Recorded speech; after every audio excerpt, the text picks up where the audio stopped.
Good evening, folks. Welcome to Complex Games. My name is Millie, and we're going to play some Star Trek. Yeah. Sorry, I'm very excited because we had a hype train while we were just sort of sorting everything out, which is amazing, but also, wow, and such. Yeah. So yeah, I'm recovering a little bit from that hype. But while we're recovering from the hype, should we take a moment to introduce ourselves? Not our characters, because we will introduce those on the ship. But where should we start? We have all the way on the far side. Pete, how are you doing? Hello. Yes, I'm good. I'm glad to not be as ill anymore and to be able to stream and to play Star Trek is fantastic. So I'm looking forward to this. This is good fun. And I just requested the envelopes, the stickers, and the A5 mini screens for Dodeca. My game with the books are arriving tomorrow, so I'm getting very excited, and that'll all be going out very soon to physical backers. So that's awesome. Thank you everyone for supporting it. Yeah. Picks or it didn't happen. Pics, I think. Oh yes, lots of pics. Won't they be on the Twitters and stuff? I've made special round stickers to go on the envelopes as well, and people will get an extra one inside the envelope so they can stick it on their laptop or their book or their face. Oh, whatever. cool. Yeah, very cool. Nice. Excited. Also doing RPG Kickstarty things. Ben, how are you? Hello, I'm good. Backer kits out there. 60-70% of people have got their things back for Descendants of Darkness. It's all coming in. It's looking good. Nobody's had any problems. I don't think I've screwed up the postage and packing. So fingers crossed that that'll all be going out next month. As we've been chatting, we're already up to 2 momentum. There we go. Haven't even Oh. done anything yet. Whoop. How are you doing, Lewis? We've not seen each other since Arrakis. Yeah, it's been a while. Yeah. I have been around doing things. So much game BE with Nye building. Yeah, building what is essentially revolutionary France, but fantasy. But a lot nicer as well. Our own version of Robespierre didn't quite end up quite as badly. He sort of just got put in a house across the road and ignored. Nice. Good effort. And then I've not seen you, Simon, since your character tried to kill everyone. He did, didn't he? He did. He did. I'm very good. This is the first time I've ever played Star Trek, so I'm very excited. Cool. Oh, cool! That's exciting. And I'm eager to know how the rules work because I have not a clue. Oh, good, even better. I always like it when players don't necessarily know the rules because then they don't think, "Oh, I'm not allowed to do that." Like, no, I've never thought I'm not. I know. You never thought I'm not. Have you met Simon? Come on. Yeah, no, I met him on Pandora Colony and the Tam. Yeah. Also with bees. Bees. Oh, yeah. Bees. Covered in bee. Yeah. It was a bee. Fresh from the old world into the new world. How you doing, Aaron? Fantastic. Thanks for having me. Clearly I'm in the wrong uniform, but I am such a huge Trekkie that I had to wear some uniform today. It was required. In fact, my mother used to tell me that my first memories as an infant were sitting on her knee in 1967 watching James T. Kirk on the original series. So I've been a Trekkie for 54 years. You couldn't get me this. Nice. And by no means least, what fabulous accent are you going to bring for Isadun? I was going to maybe be me actually for a change. No, that is a fabulous accent. Fabulous. The best accent, the easiest one to do. Everyone can try and place where it's from as it wanders, because it does as well as all the ones that I attempt to do. Yes, super excited. Never played this before. Made a character. Have no idea what any of the things mean. This should be fun. Cool. I'm looking forward to it because that means 2 folks who are going to be able to do wild and wonderful things. So we're using some Foundry for some of the rolls, which is going to help because Modiphius Star Trek Adventures uses a 2D20 system, which is similar to the one we played for June. What else have we played on Garblag? I don't know whether we played Star Trek previously. We played Star Trek previously. Quite a while ago. Morpheus.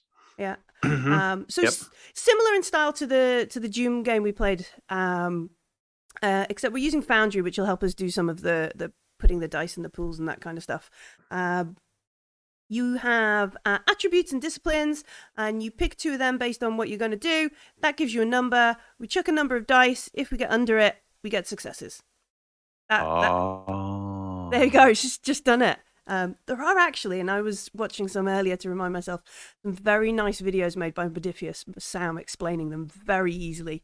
If you are here for some rules help, but yeah. So our game is the Shakelton Expanse book, which was out like last week or something, recently, and I downloaded it. I was sucked back into it after playing a lot of the Shakelton Expanse for the living campaign. So I've run some of these adventures that we're going to play on and off over the next minute. As organized play games, which is brilliant because you get to see people doing the most left of whatever the writers thought. Here we are in this game store, and we're going that way, guys. That way. And you're like, okay, no, that's fine. Yeah, no. So this is all set in the Shakelton Expanse, which is on the edge of the Beta Quadrant, Beta, you pick, all the way out there on a starbase called Narendra Station, which is big. It is bold, and it is a joint venture between the Federation and the Klingon Empire, because that's where the Shakelton kind of sits.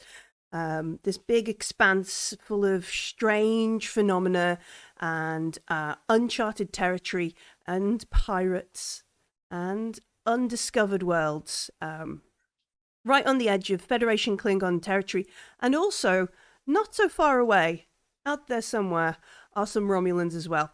So Narendra Station has been built, this joint venture. Starfleet have built the outside, but Klingons have mostly designed everything else that goes inside. There is about a 60% Klingon population in the place, and it is a joint administration. So on one side of the galaxy, we've got Cisco doing his Bajoran event and being in the emissary and getting everybody upset that he's taken on a religious title. And then all the way over here, we've got Shakelton Expanse and Narendra Station and the joint operation of it with the Klingon and Federation. Oh, how many rerolls have we got now? Good grief, we're racking them up. There's 5 there. Yeah. I got 1, 2, 3, 4, 5, 6, 7, 8, 9. Right. Yeah, that's what I like to see. Okay, so this is interesting because I'll roll 12 dice for my next check. because so with 4 assets. There you go. yeah, create a bunch of assets and traits for this scene. So with the 2D20 system, we have something in this version called threat and momentum. But momentum is capped. So we would have maximum of 6. And if we throw the rerolls into momentum, you've already capped out. Well, So you should just we- have to take the others off of threat then. Should we They could do? be anti-threat. Or should we give players re-rolls and Yeah, leave I like momentum that down idea. to the rolls that we make? Because it might throw off the mechanics, mightn't it? Yeah, that's a good point. Well, yeah, it might. It also means like if you generated extra momentum, you wouldn't be able to bank it. You'd have Yeah. to use it all on each roll. Or straight away, but we'd never run out of it, really. You'd never run out of it. All right. So rerolls are rerolls. So will those rerolls also apply to the challenge dice? And for folks who don't know, sometimes you roll d20s, sometimes you roll d6s for other things. No, Just the main rolls, the d20s. just the d20 roll. Veronique is saying momentum by the boatload made June awesome. Oh, yeah, It's fairly true. it did. But I just realized, like, we haven't even got off our ship yet, and we've already on to 9 momentum. we haven't even told you the name of the ship or what class it is. We're gonna look freaking cool walking off that dock. The though. ship is brand spanking new and clearly completely tooled out. Yeah, it is. So We'll walk off it in slow motion with aviators. our ship is an Intrepid class. It was designed by our patrons and named by the Discord.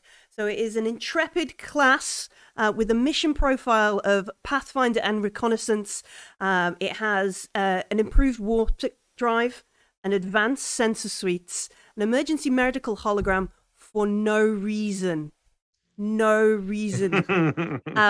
a rugged design. So those are like the upgrades, the changes to the base model of the Intrepid. Everybody knows that the Intrepid is the Voyager ship, and our Intrepid is called the USS Felicity Aston, and was first launched. Its launch date, service date was stardate 48338.7. Folks wanna, I don't know, make notes. That's your start date. And this episode starts on 48431.9.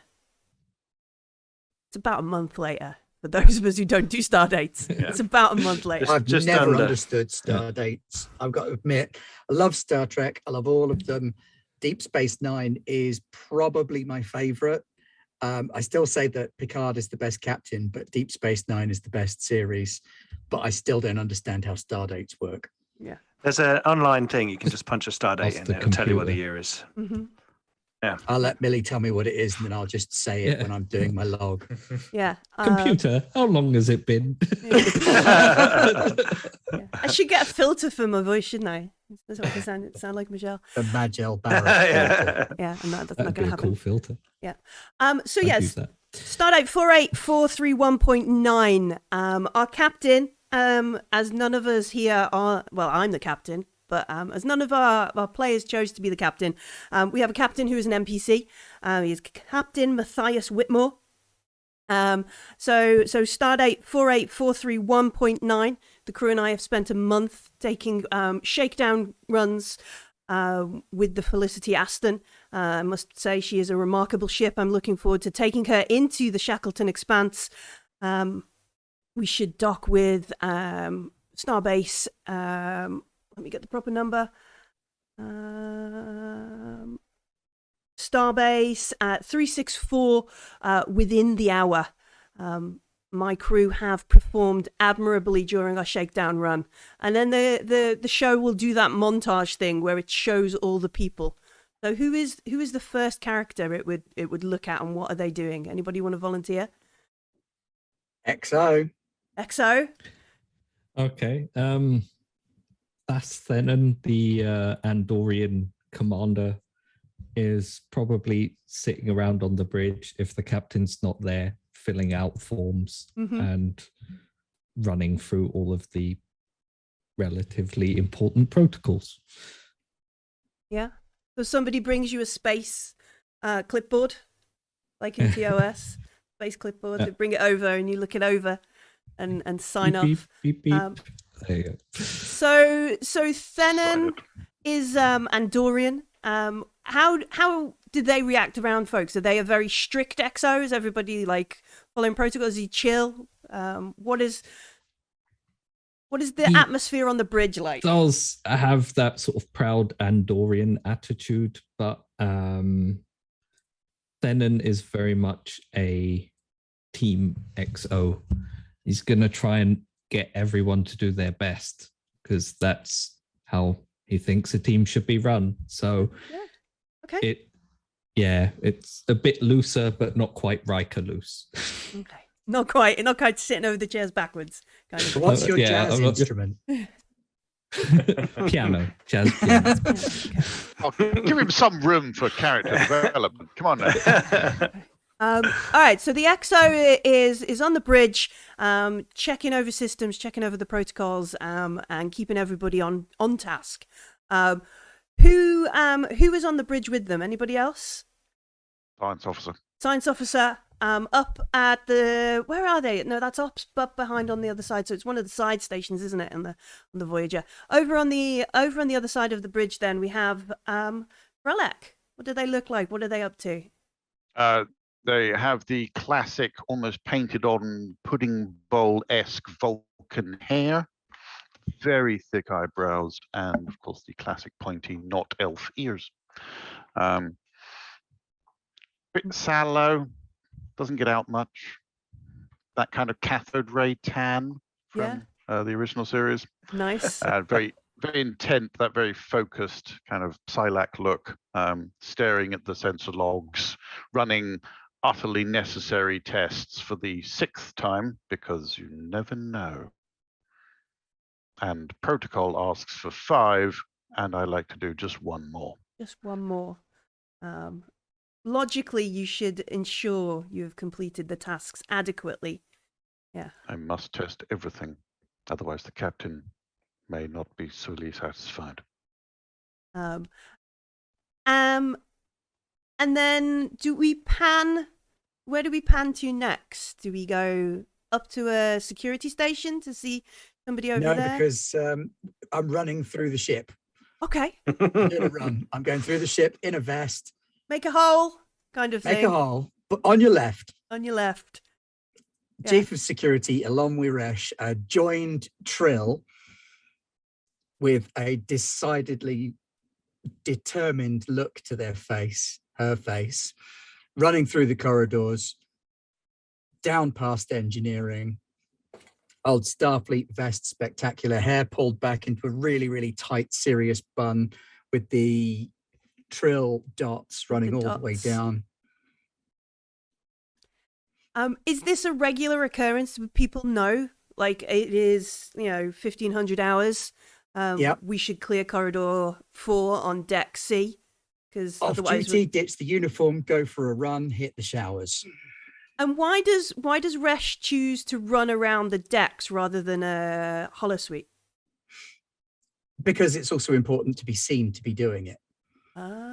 It motivates the crew. It lets them see that their commanding officers are willing to be among them, and at the same time says to them, if I can do it, you can do it. So as she runs, what room do we pan past? Who do we see? Maybe she runs past main engineering. Absolutely. Runs past main engineering, does a lap of the warp core, and back out. What does this do in engineering, Tosh? Tosh is a robust-looking Tellarite who rolls his eyes at the security chief running through. Sorry, a robust rolls his eyes at the security chief running through and spots an ensign not doing much. And Ensign, if I needed a doorstop, I'd replicate one myself. Those plasma injectors won't clean themselves. Get a move on now. Come on. Kind of remonstrate him and walk off. He's got the kind of like the Scotty version, the kind of TNG version of the waistcoat thing with tools in the pockets and like that kind of stuff. Yeah. Engineering smock. Yeah. And he's not satisfied with how everything's been, although the captain's satisfied, he's not satisfied with how everything's gone with the shakedown. And he's hoping to squeeze a little bit more out of his improved warp drive that he personally installed recently. Yeah. Proved it by himself. You want to squeeze more out of an intrepid warp core? Always. One of my values is good enough is never good enough. Cool. So this ensign leaves engineering sharpish. Like he's just been he's been shouted at by Tosh or directed, and you see him, he leaves it. Who does he go? Where does he go? Does he go? That was me saying good morning. That was poor ensign has just finished his shift. He's like, oh, yeah. So where does he go? Who does he walk past next? What are they doing? Well, I think he would probably. Oh no! Oh, sorry. Go on, Aaron. I think the ensign would probably walk by an imposing figure coming in the opposite direction. You see a very dark-skinned Klingon with prominent brow ridge, with a black hair with gray streaks and it pulled back in a tight ponytail. He's a little over 2 meters tall, wearing that black and gray vest that you saw Cisco wear from time to time in Picard, with a blue undershirt, but the sleeves have been cut off because he's got 2 matte black cybernetic arms. No artificial skin over them. I mean, think Winter Soldier look. And he's walking past the ensign with a mug of Roctigino. He says, "Ensign, remember, always do your duty, never sweat, and never run, and come see me at the end of your shift. Clearly, you're too agitated." And as the ship's counselor, the Klingon officer, Lieutenant Commander Ajax Kell, turns and heads back towards the bridge. he nods at you, turns around, and goes back into engineering. So as the counselor like walks down the corridor, maybe the camera kind of pans up across the ship to where, Simon? Where do we spot your character? I think there'd have to be like a it would have to zoom in on like a window, Mm-hmm. And inside you would see some plants, Mm-hmm. and maybe a few vials and things dripping into a small container, and then Pendek just taking a sip and smiling, and then the camera would just whiz past. I think that's where we go. So is this in a Jeffries tube, or is this in like, because Pendek is an unlisted. He's a petty officer, isn't he? He's not a commission. He is a petty. Yeah. So is this like under a bunk or something down in the crewman's deck? Yeah, I think this is like Pendek has basically said, I can brew some really good stuff, and so he's been allotted a small space to produce some homebrew. I mean, it could even be, for the captain. Who knows? No, it's not. It's not for the captain. It's not for the captain. It could be for anybody, whoever it is. Anyway, so he's off duty. He's off the clock, and that's what he's doing. He's just making brew. Okay. He's just making some brew. There's some flowers there as well. He's got some flowers. Oh, okay. He's got a little spray bottle. Okay. Is there one of those sort of like crewman Pendek, please report to sickbay? For final checks before we dock, kind of thing. Yeah. Look at your plants and your brew and head out, kind of thing. And head out, yeah. Okay. A breath mint, perhaps. Oh goodness, it's not synthahol. Are you brewing like actual alcohol? Basically, yeah. So coming from an agri world where we were fairly low tech, I actually know how to do this stuff. Gosh, I feel like I should just spend threat now to have that as a thing. we replicated some like proper stuff, and then off we go. Wow. Okay. So yeah, we have this, and as we then move past Pendek's window, as they turn around to head and get ready, we see Narendra Station, this huge station floating. You can see massive antenna arrays, both Federation and Klingon. This place is decked out in security kind of phaser arrays and torpedo launchers and shield emitters and all this kind of stuff, and back up on the bridge just as our counselor enters with their Actigino, moves in, sits down on the bridge section. We have like Narendra Station traffic control kind of get involved, and it is a Klingon who contacts, and it's one of those like proceed to docking pylon 7, and that's it. Like approach noted, proceed to docking pylon 7, Narendra out. kind of thing. Just like, okay. Captain, we're in luck. He's in a very good mood. So the captain comes out of their ready room, looks at Thenon and nods, and says, I have a number of messages from both the admiral and the commander of the station. If you need me for docking procedures, let me know. But I have my every faith in you. Carry on, and goes back in to talk to bigger ranking, fancier people, I guess. So, do you want to take over from your ensign at the bridge and make a roll, or do we want to just? We could make a minor character. We could use one of our crew complements and make somebody to be our helmsman. We could have a Tom Paris or a Chekhov. I feel I like, think we need I a crew mean, we're not complement, going to don't we? take over from the helms person because, like, if they can't dock a spaceship, they probably shouldn't be driving. Not take over in a you're incompetent, but more in a let me do this one kind of thing. Does the little joystick appear? Yeah. Console. No, and then we'll Switching just to say, manual, Captain. Yeah. bring us in, helmsman.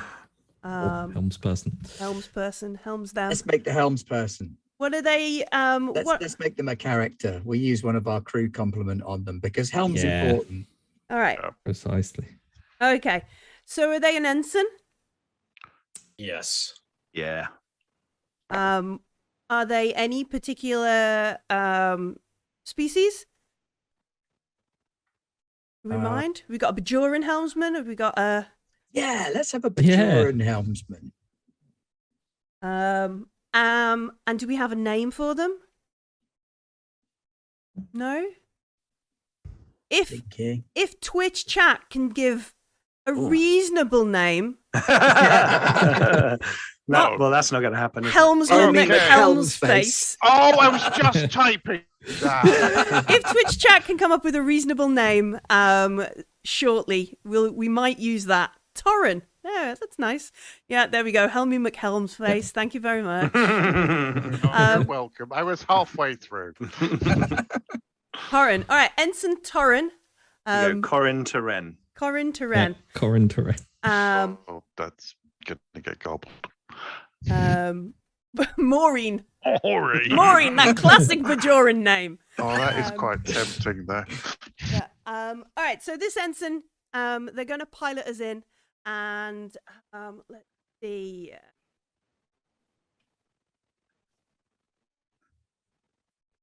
Bring us in, Ensign Corin, because they're Bajoran. Oh, so what's the Bajoran? Yeah, Corin Toran. Yep. Corin. Corin will It's be the their first last name then. Yeah. Yeah. That's what I was just going to ask. Oh, yeah. What way round? Bajoran names go the other way round, don't they? Backwards. Like Wilson. Pat's character in Traveller. Yeah.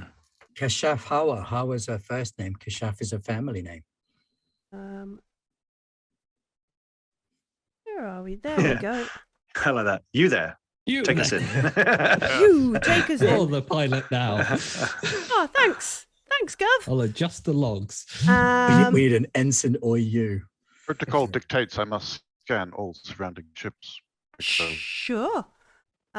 So, Keep it to passive scans. control and con for this character would be 14.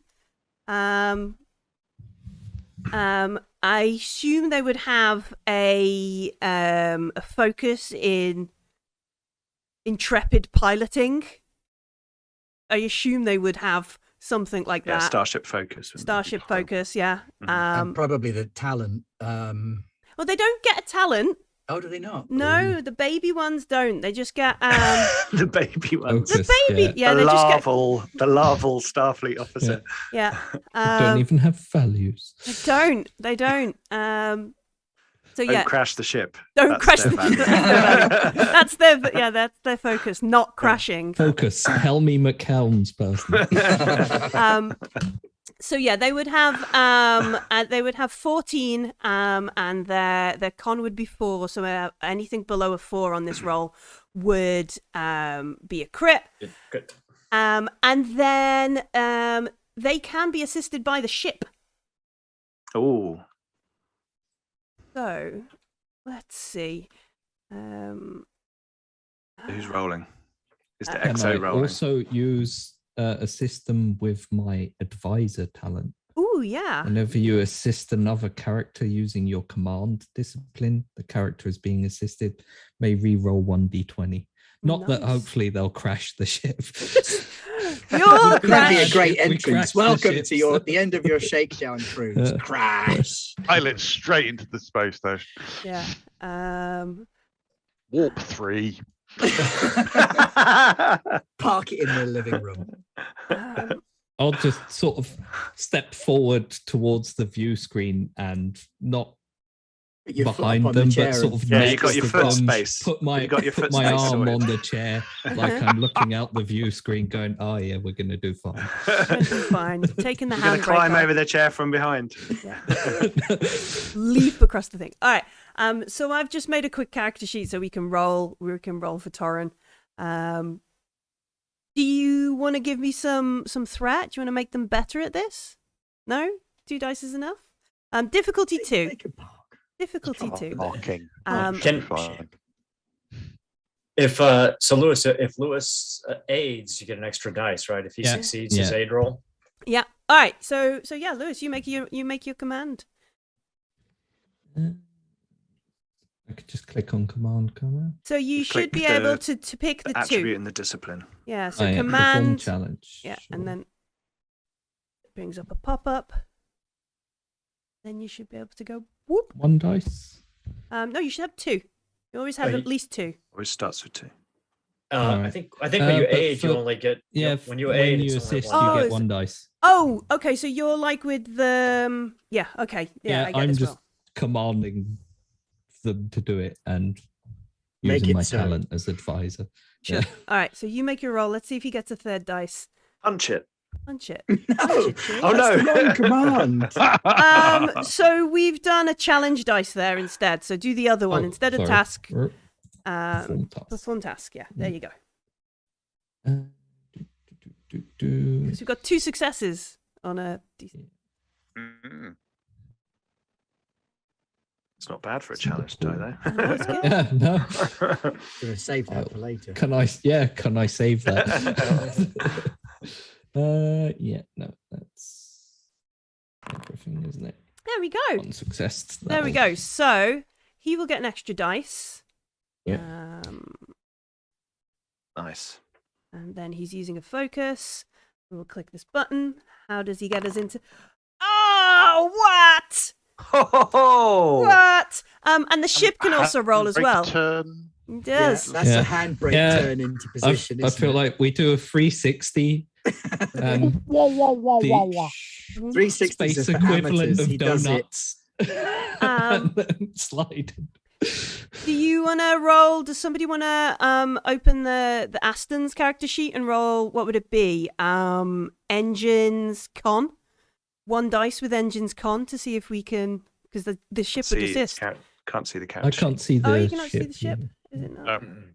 Nope. Oh, Oh. well, I guess I will roll it then. Go on then.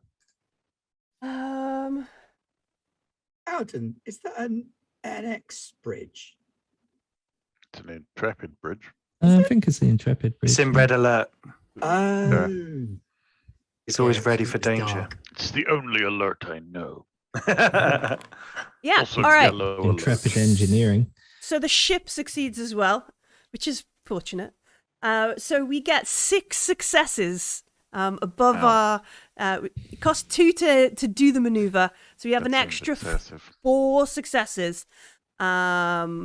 Thanks some momentum. Would you like to bank some of that momentum?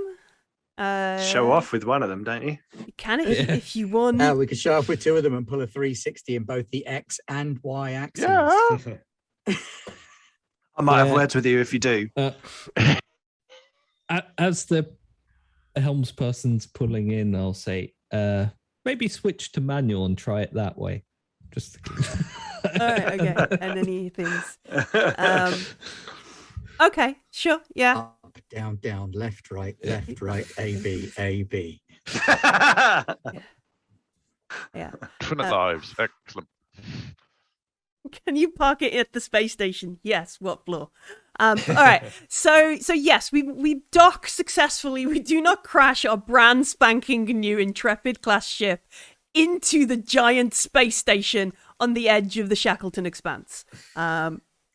Yes. Well, no, Team. Was tried. we also trying to scan the ships in the area?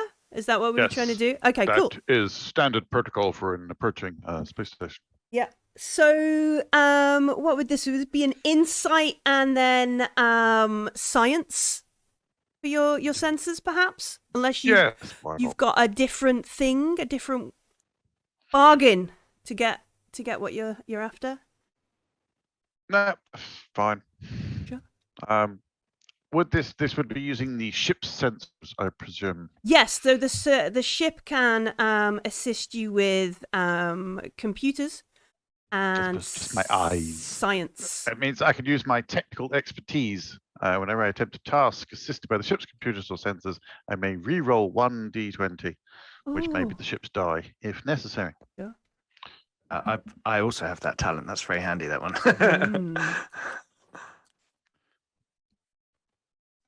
So we're going to perform a task. Do you want to Yes. buy an extra dice with this? With your massive amounts of momentum? No. No? You're just going to go with 2 dice? Okay. Nope. And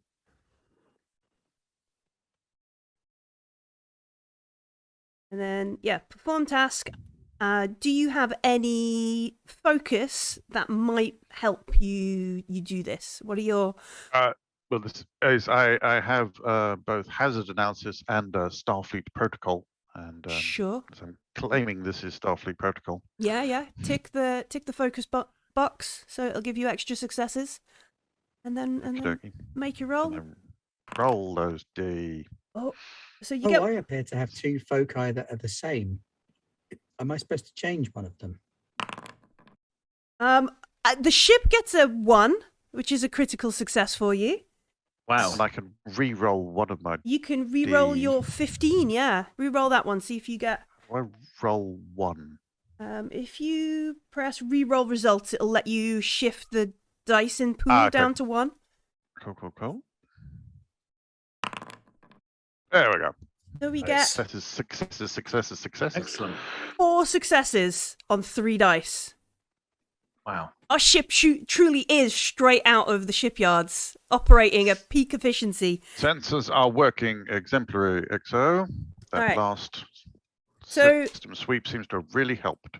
So, difficulty 2, everything is going to start with a difficulty 2 unless I say otherwise. So we get 1 extra success. But what you get for the sensor sweep is there are a number of Klingon vessels around here.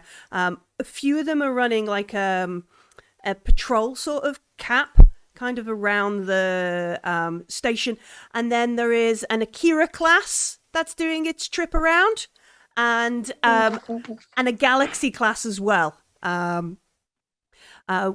Would you like to use any of your momentum to obtain more information? Yeah. So you've got one in this roll, and then you've got 4 banked. So we've got up to 5 questions. So what do you want to know? Well, give me a question. What do you want to find out about this? There's a bunch of Klingon vessels, an Akira, and a Galaxy vessel as well.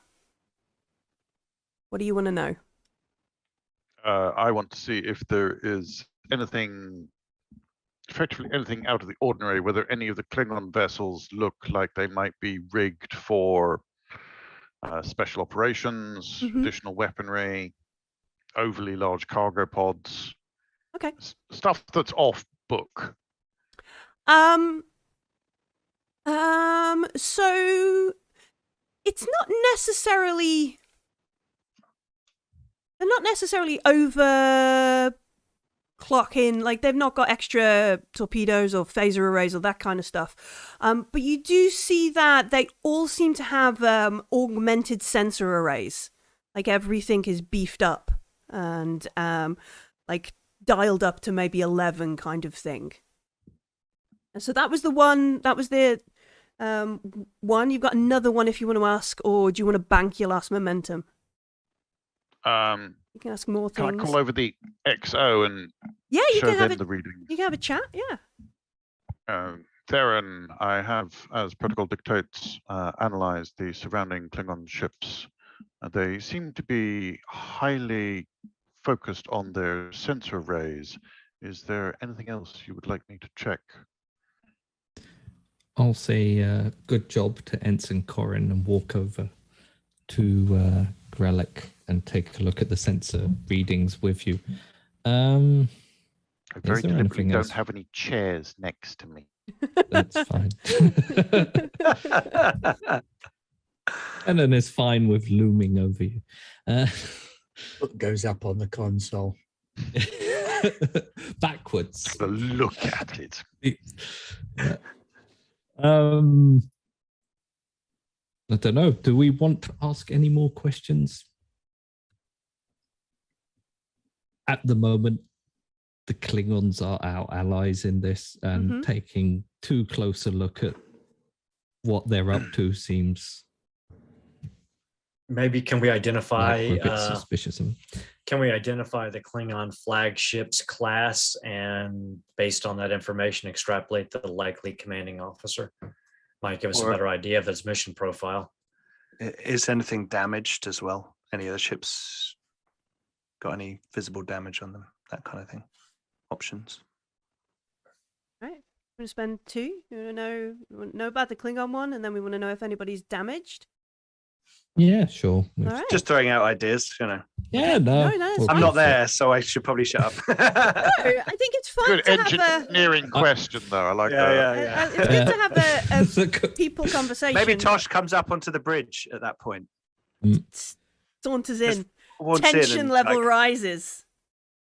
Who did that parking maneuver? The lateral thrusters haven't quite been calibrated yet. If someone's about to do some avionics here, then please do let engineering know next time. And I'll kind of wander over. I do like to go and annoy the Vulcan anyway, because it's quite good fun. Tosh, yes, of course. Every time we fly the ship, we will, of course, inform you. Excellent. As it should be. It is, I put a lot of effort into tooling it up. It's a beautiful ship now. Wonderful sensors, wonderful warp drive. Your Yes, effort is the appreciated. sensors is what we are focusing on right now. We've noticed the Klingon ships are overly gifted with sensors for some reasons. We're wondering if there's anything else that might be useful to know. I gotta like walk in a bit physically too close to both of them in between, and just sort of get up and Tosh is from like a frontier colony on the edge of Klingon and Federation space, and he's used to Klingons and he's used to like sort of being slightly physical with people, and he's a Tellarite, so he likes annoying people for fun. That's how people in Interesting. the Federation walk through corridors anyway, right next to each other. It's true. Well, I wouldn't have set up that lateral array quite like that, but if they're going to do it that way, I mean, that might help them in the Expanse, but not as good as ours. Hey, sir. And I'll sort of look at the XO like. So I'll just nod. So the ship that's sort of leading the patrols, the one that looks the beefiest, the best, the one that looks the most battle scarred, is the Mupwil. Mupwil, yeah. Which is let me check. Savage death. Yeah. So it's a Klingon bird of prey, scale 5. Old maid. Yeah. Sorry, Klingon birth of prey. What now? Arg puppy. Yeah, Klingon's bird of prey. So it's bigger than yours. Your the Aston is a scale 4. This dude is a scale 5, so he's bigger than you dudes. And it is captained by Captain Akul, commanding officer. Oh, that's what it means. The Mupul means hammer. That's the ship. The ship's name, the Hammer. Subtle. Yes, subtle. In the way that only Klingons can be. It's quite subtle. For a So, Klingon. so it's a cavort rather than a barrel. Uh-huh. Yeah. Yeah. Doesn't say in the adventure. Doesn't say in the Big birds are the cavorts, If and the it's, little if birds it's are a the big one, it's barrels. cavort. Yeah. Yeah. Yeah, and it's Captain Akul, who is the commanding officer of the vessel. None of these vessels look beyond, don't you dare clean these battle scars off my ship, you patach. Damage. They all look fully kind of capable. And then the two Federation ships look as shiny as they should. The Akira class doing a little bit of maybe I could take you. I could have you. I could have you, but I'm going left because Starfleet protocol say not, because I'm not going to start a fight. Yeah, I was eyeballing the Akira out of the window in the corridor, which is why I'm only just walking onto the bridge. Yeah. One day. It's called the Thunder Child. Oh, you beauty. Yeah, it's called the Thunder Child. Nice.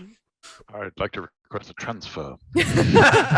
No, our patrons built this ship. We love her. We love her. So we do this beautiful maneuver. We have a good scan of the area, and then we dock with Narendra Station.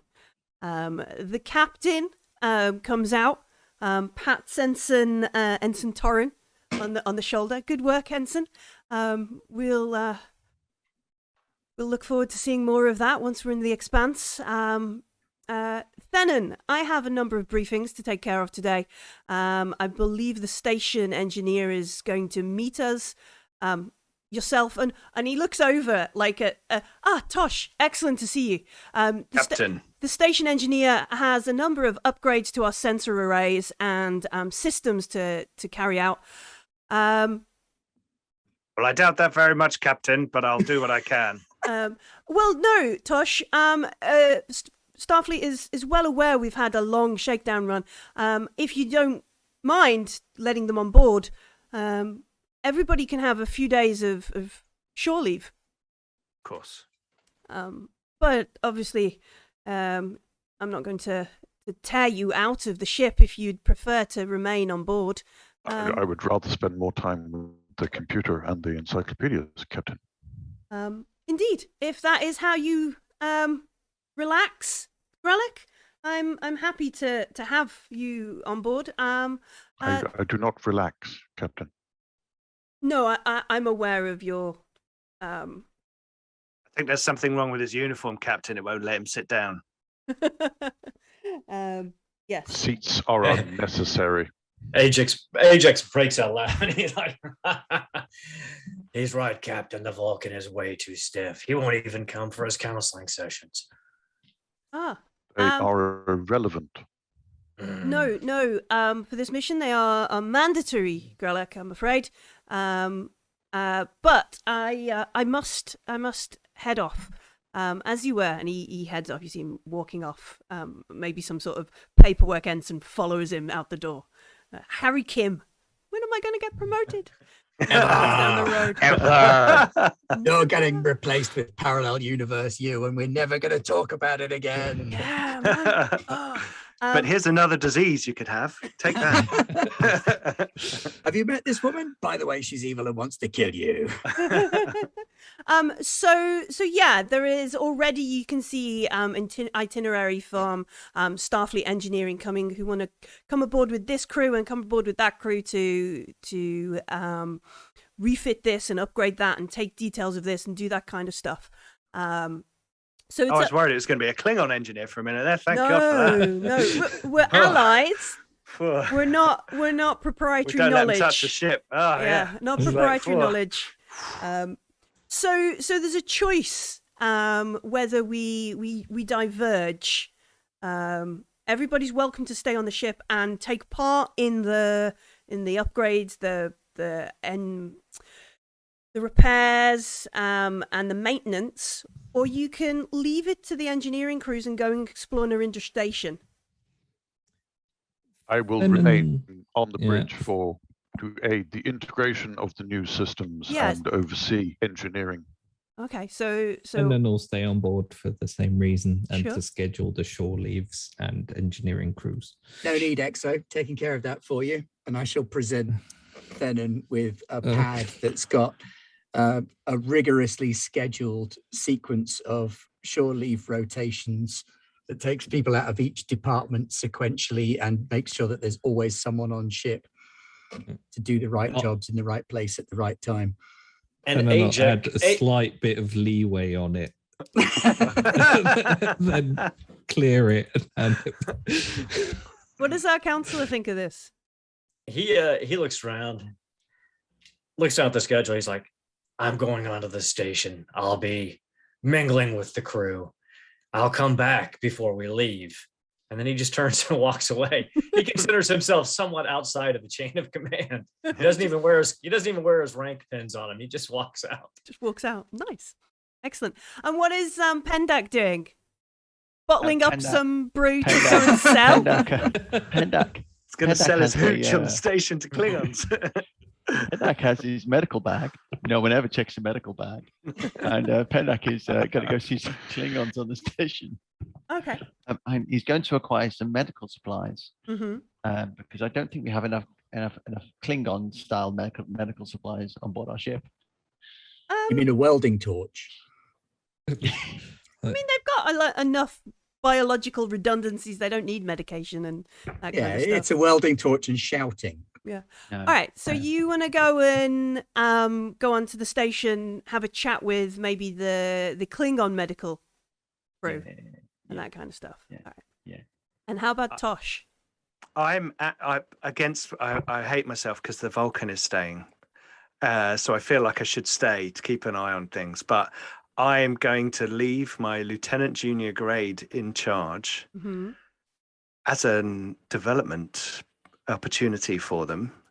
Also, Tosh is in his past days as a bit of a surveyor and explorer on his own, and he wants to go and see if there's any cool, weird bric-a-brac shit that's come back from, out there, Klingons with weird stuff. Okay. So he's going to fight against it because every instinct is telling him to stay and make sure no one messes up his ship. But he'll just have a good opportunity to shout at people later. Excellent. All right. So what do we want to do first? Do we want to do an engineering montage for the next day or so while our science officer and our XO and our securities chief yeah, I'm going on station. Oh, you're heading off as well. There you go. I've got a list.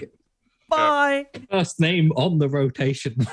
You need look, if the captain and the XO are staying on the ship, you need a member of senior crew on station to supervise the crew and make sure they don't get in any trouble. Says the person most likely to go on Captain station Whitmore. and get in trouble. Captain Whitmore is going on the station. They're going to meet with Admiral Herbert and General Cargan. Right, but they're not going to be on the promenade or in the bar. No, not going to be keeping an eye on Simon. No, sorry, Pendak. They are not. They are not. They are going to be in briefing rooms. 10 liters of biomimetic gel. Yeah. I'm also not going to keep an eye on Pendak because that way lies demotion.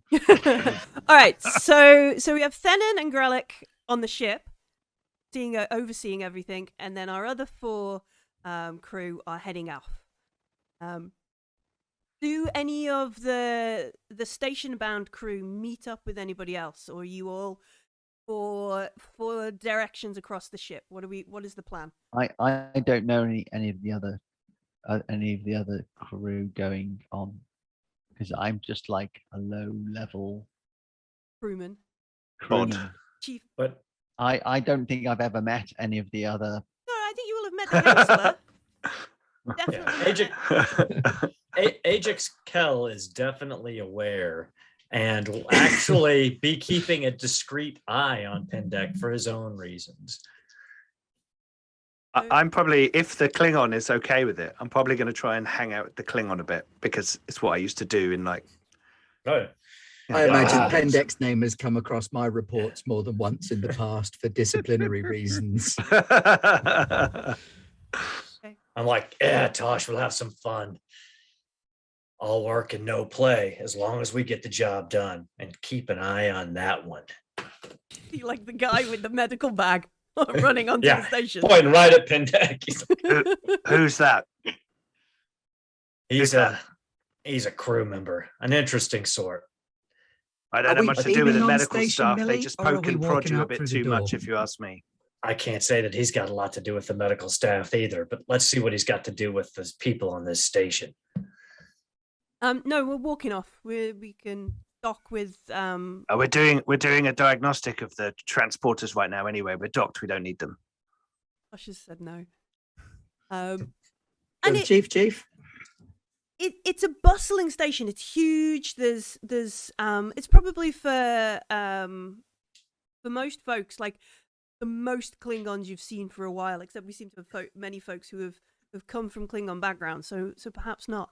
But yeah, easily 65% of the population is Klingons. And we get a snapshot of like not just the Klingon Defense Force. We get like Klingon traders and Klingon families and people just moving around Narendra. There is a high presence of the Klingon Defense Force here. They have a training center right in the basement of the station. Find out the name because it's a brilliant name.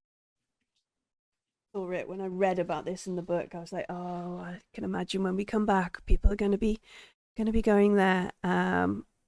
It is.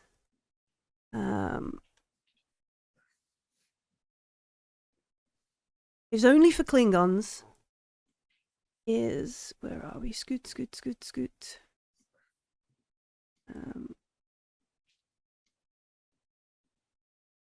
Nope. Should have. Gosh darn it, Past Millie, why didn't you print this page out? Oh, because you got up at 10 to 5 this morning. That's why. There we go. Is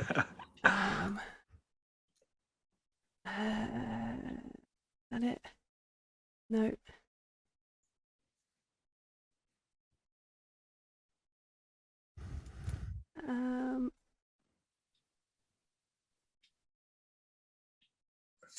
In the meantime, while you're looking for it, Fennon is going to send an engineer to check on the safety setup of Pendek's distillery. So the distillery Everyone knows it's there. So we just make sure it doesn't blow up at any point. You find that we have things like real potatoes, and other things. Yeah. It's not all alcohol based, although you can make vodka. Yeah. All right. You make the potatoes to put in. So the lowermost levels of the station are multi-tiered. Probably the briefing pad you get from the Federation welcome sort of set talks about how these lower levels are not the best places for non-Klingons to casually wander. The facility boasts a massive blood wine hall, notable for its brawling, Targ breeding pits, a Klingon-only medical ward, and the extensive, well-equipped combat training center ran by Lady Jadark. Do not attempt to train unless you have passed, and it's got like the fitness level 7 and holodeck suite training 4 and that kind of stuff. And it probably cites a couple of like it is a against the rules to it's just injure yourself to a level of non-operational efficiency kind of thing. It's all kinds of levels of warning from Cal, are you there? I'm here. Can you get me an introduction for the Klingon training fields? We can try. That'd be great. Well, Anytime. I've just got to keep an eye on Pendek for a minute, and then I can take you down there. It'd Sure. be good to practice some Mukbara. Well, maybe you should get Pendek. I'm sure Resh will need his help shortly if he's joining that arena. I mean, Don't look. count on it. So Pendek, do you want to head down to these lower levels, but given that there is an exclusively Klingon medical ward down there? So basically, I'm going to have to go and meet some Klingons and tempt them with my brew, and then get them to take me there. I'm not going to go on my own. I'd have to be like chaperoned, really, wouldn't I? But I'm really excited to see it. I mean, you can just go there. This is a Federation Klingon bet. It's not security restricted. It's just don't be stupid and go and fight on the Klingon levels restricted. Yeah, that's yeah. Okay, I'm gonna go. He's going to go have a fight on the Klingon levels. Excellent. I'm just gonna go, and I really want to go see the Klingon medical. Can we do a part. prediction on the number of minutes before Simon's character is in hand-to-hand combat with a Klingon? I spent 12 threat. Well, Dog, hey. you cannot come down here. Martok appears. I think I need more than 12 threat for that. Marta. Straight up headbutts him. Fucking kiss. All right, so it seems like Pendek. Do you go and chat with one of the traders or something, or go to one of the bars or something and be like, try this? I'll go and I'll go to one of the bars, and I definitely think a bar rather than trading. Okay. Oh yeah. Well, no, because the other officers might be in the bar. Maybe I'd go to a trading stall. There are 3 officers following you. Maybe I'd go to one of the trading stalls, and then from the trading stall go to a bar to meet someone who perhaps maybe one of the traders would be like, oh, you want to go and see so and so kind of thing. Okay.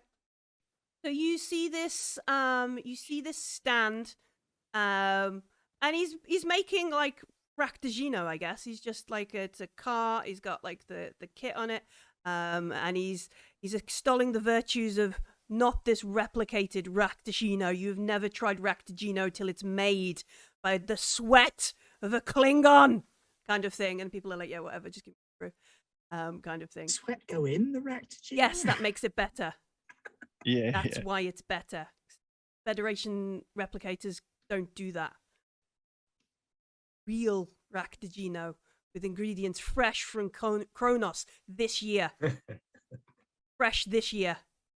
Not last year's, this year, kind of thing. And he looks at you and he says, Federation paying for your brew? Have you got a glass? Would you like to try something else? I promise you won't be disappointed.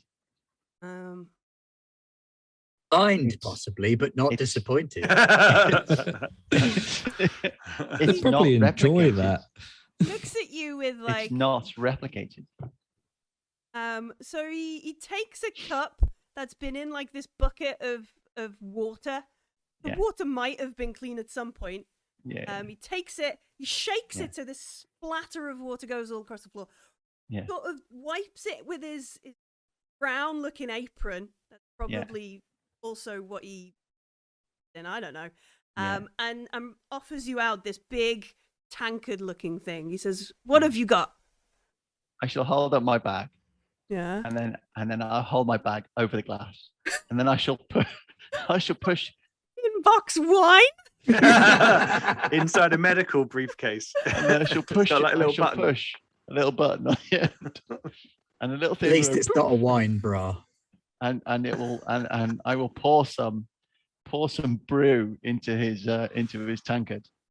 All right. I feel we should make some kind of. What color is it? Yeah. What color is the? Oh, Does it smell and taste like? I'd say cloudy, clear but cloudy. Clear but cloudy, and he sniffs it. What does it smell like when he sniffs it? Like Vodka. Vodka, it's like The death of ages.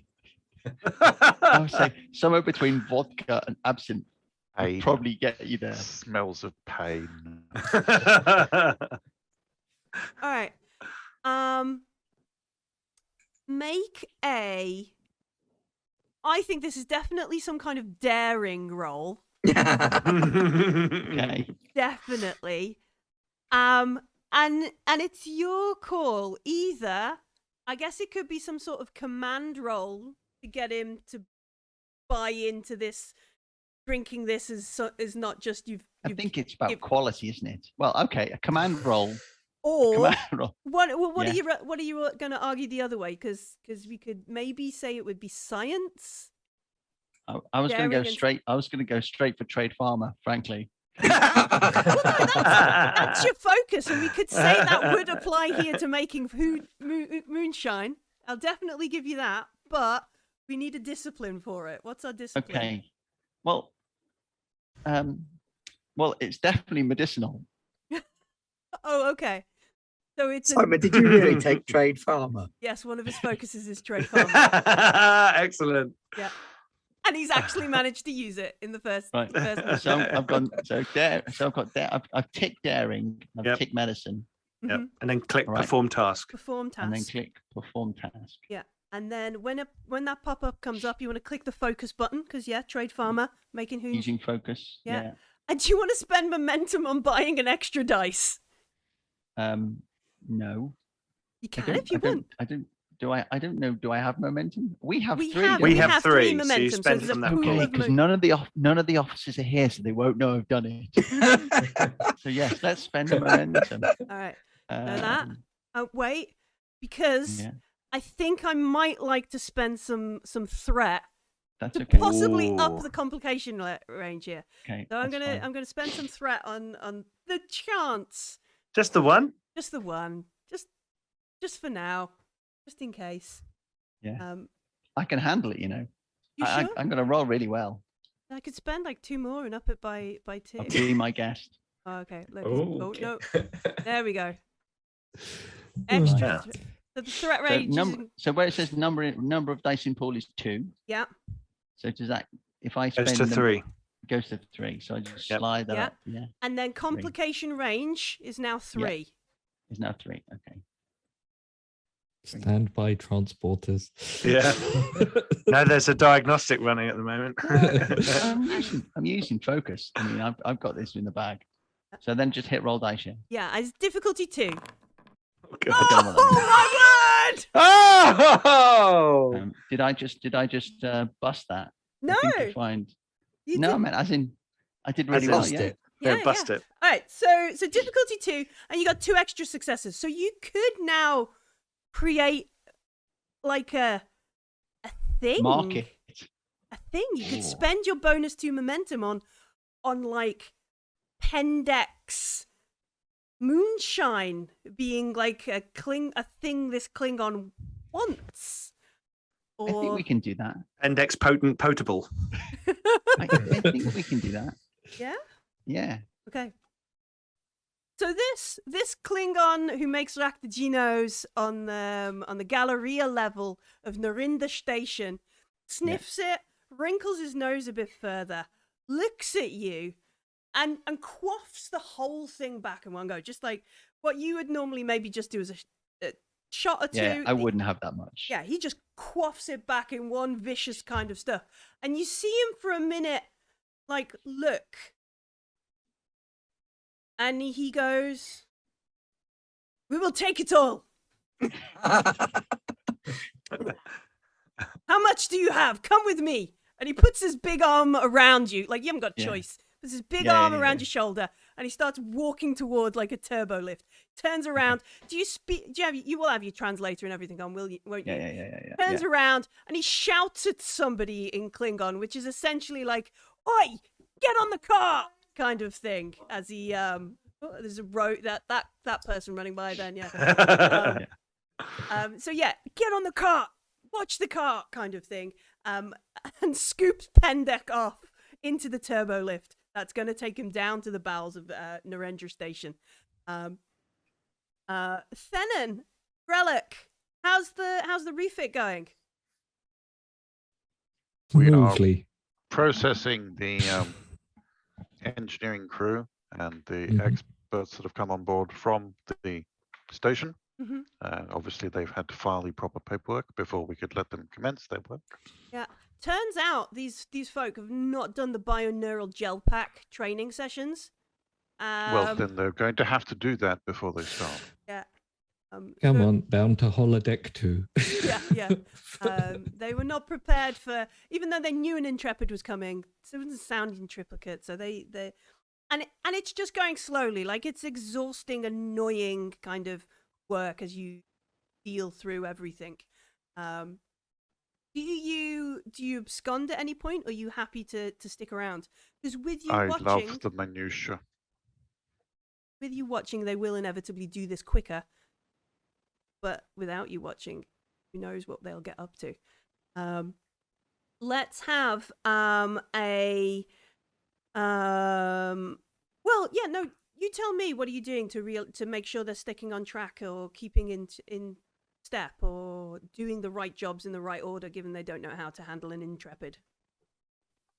I'm getting strong Millie as being a marquee terrorist vibes off of these questions. Yeah, me too. Like, it also feels uncomfortable that they haven't done any biogel training and are trying to work on our Intrepid. They're not sneezing on the bioneural gel packs. basically, are they? yeah. Please tell me no. Oh no!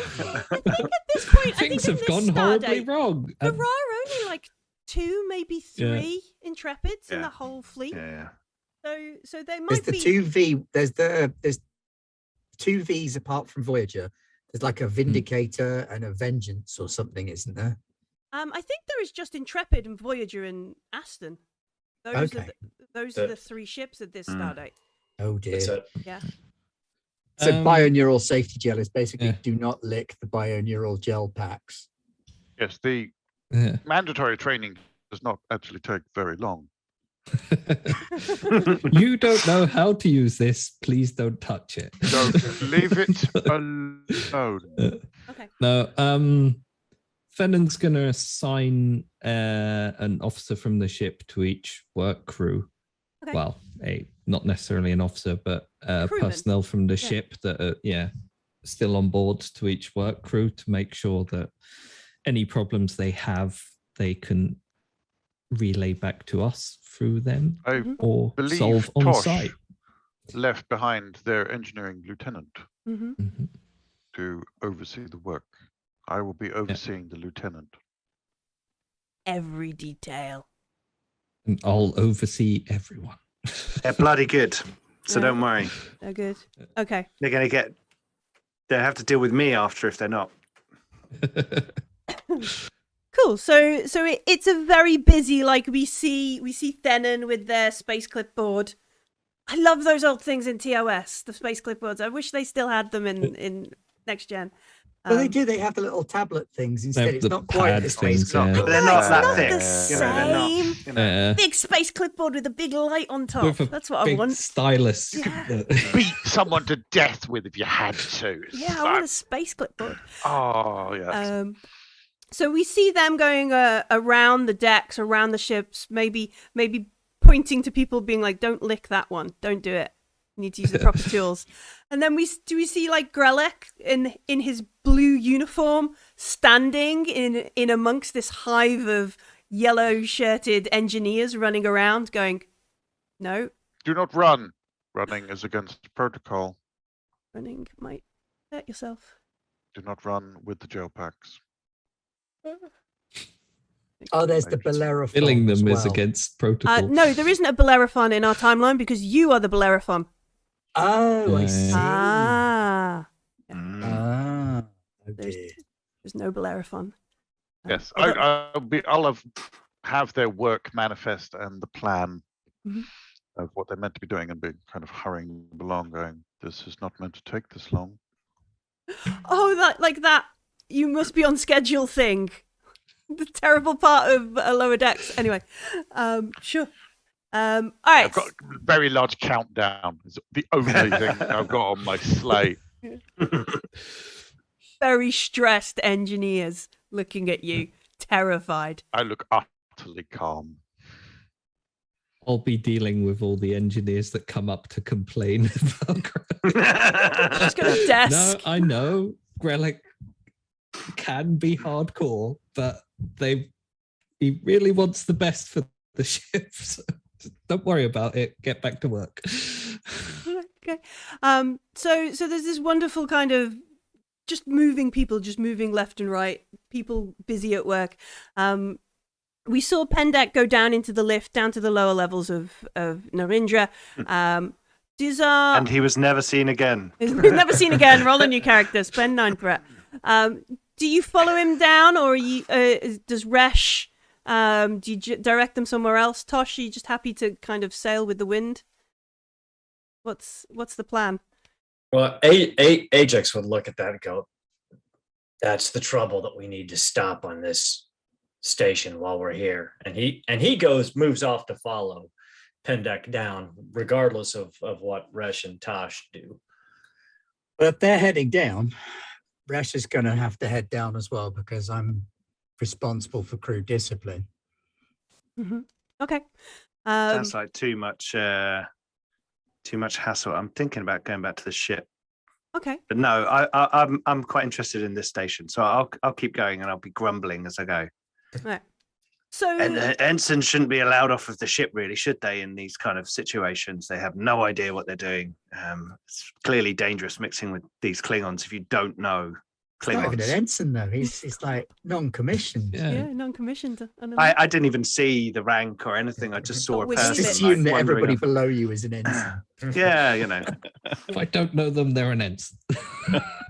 All right, so you folk head into the other lift after Pendek heads down.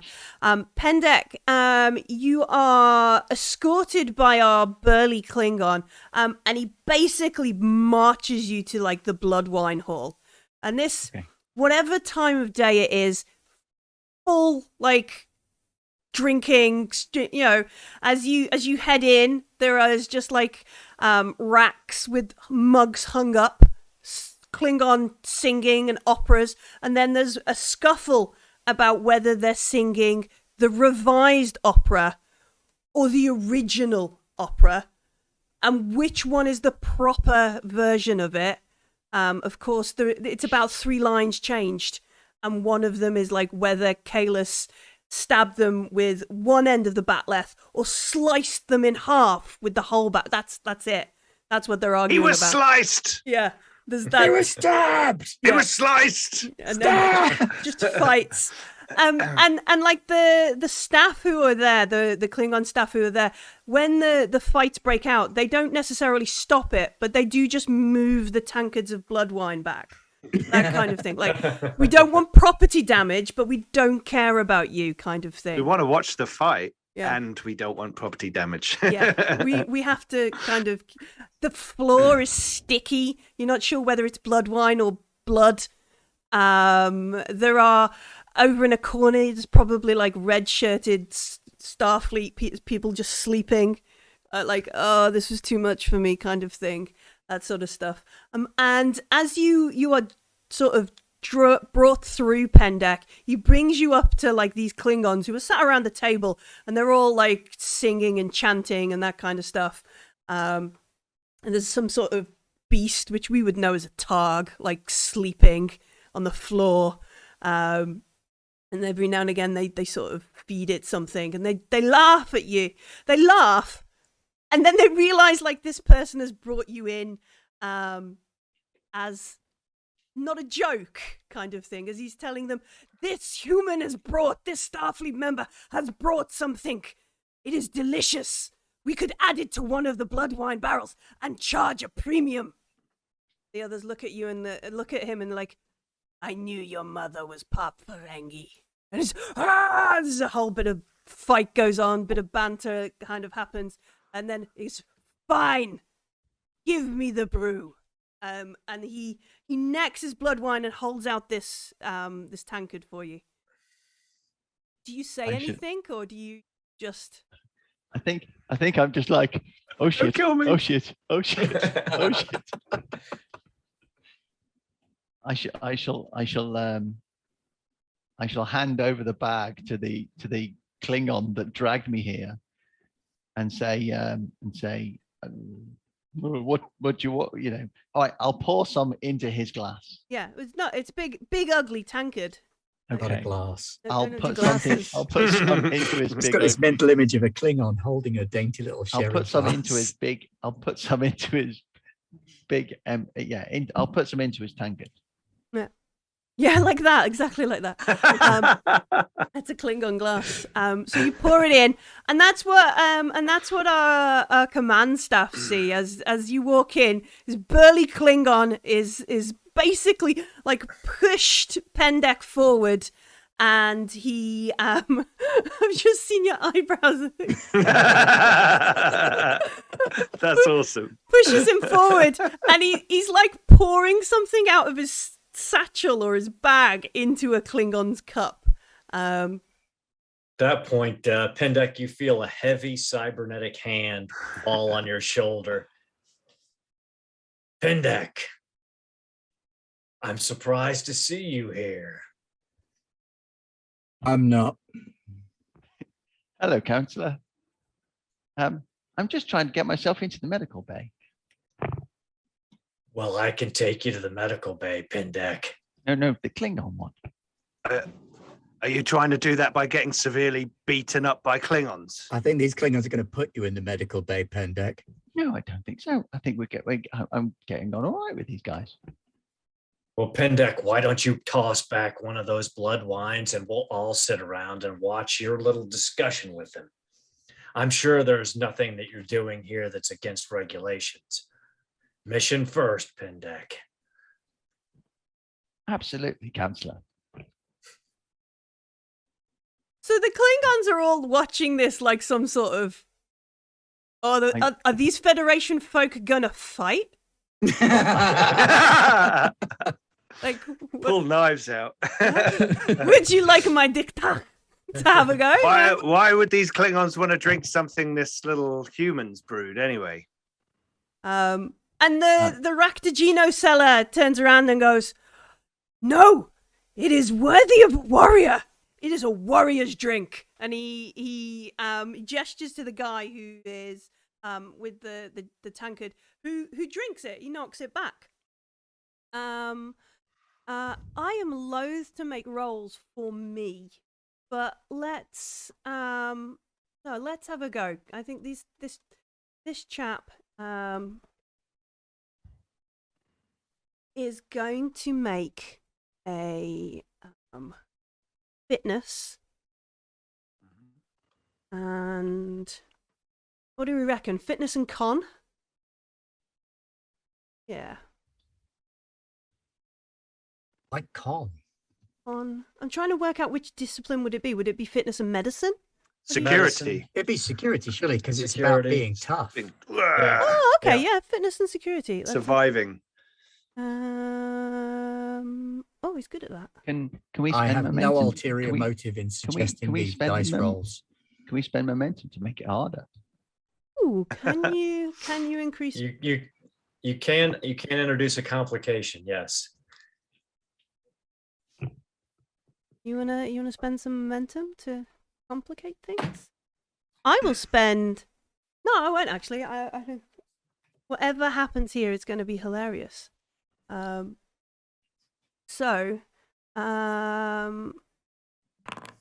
he gets one success. It's difficulty 2. He gets one success.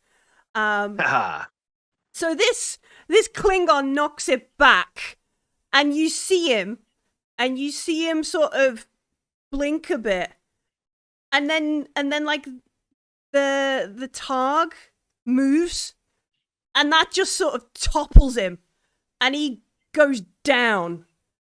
And all the Klingons around the table just belly laugh, and they look at it, and they look at this dude on the floor, they look at him, and then they look at Pendek and the Federation, and they all laugh.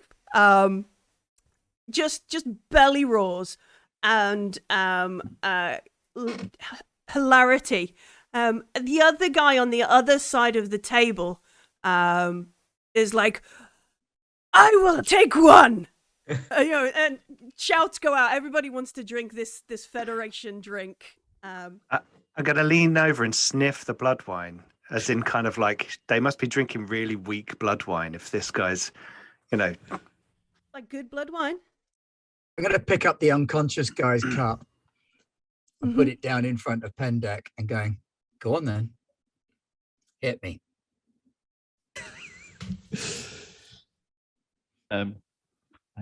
So Okay. is Resh, is she like a dainty little trill? Or is she hench? She's average height, nothing particularly giant. She's a normal sized trill woman. She's got fairly trim muscles. She's not like a power lifter or anything, but she's got a wiry strength. Probably in the uniform, and to a Klingon, she would look like a small girl. Okay. So yes, Right. they do.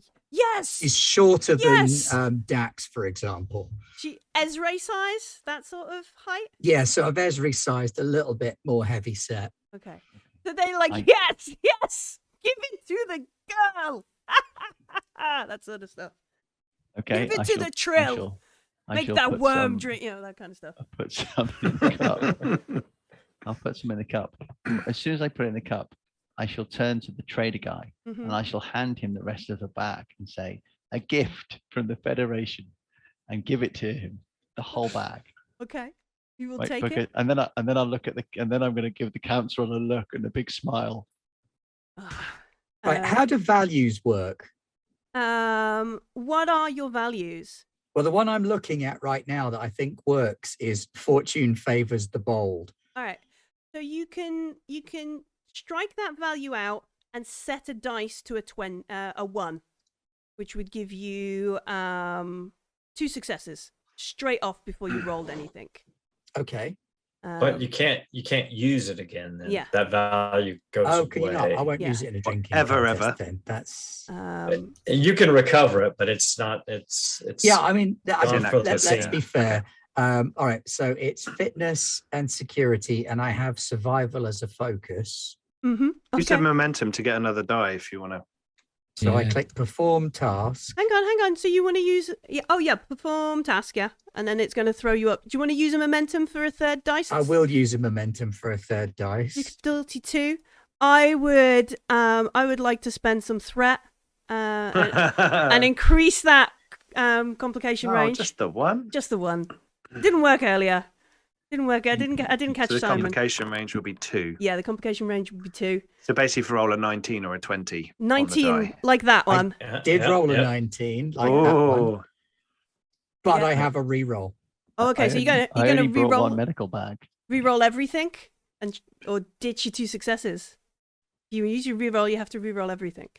Ooh, it's a toughie, isn't it? Yeah. sure I did the complication range correctly. Oh, for crying out loud. It was meant to be. It was It was meant to clearly be. meant Oh. to be. All right. Okay. So you do it. And then you. No, this is perfect. This is absolutely perfect. You do it, and you knock it back.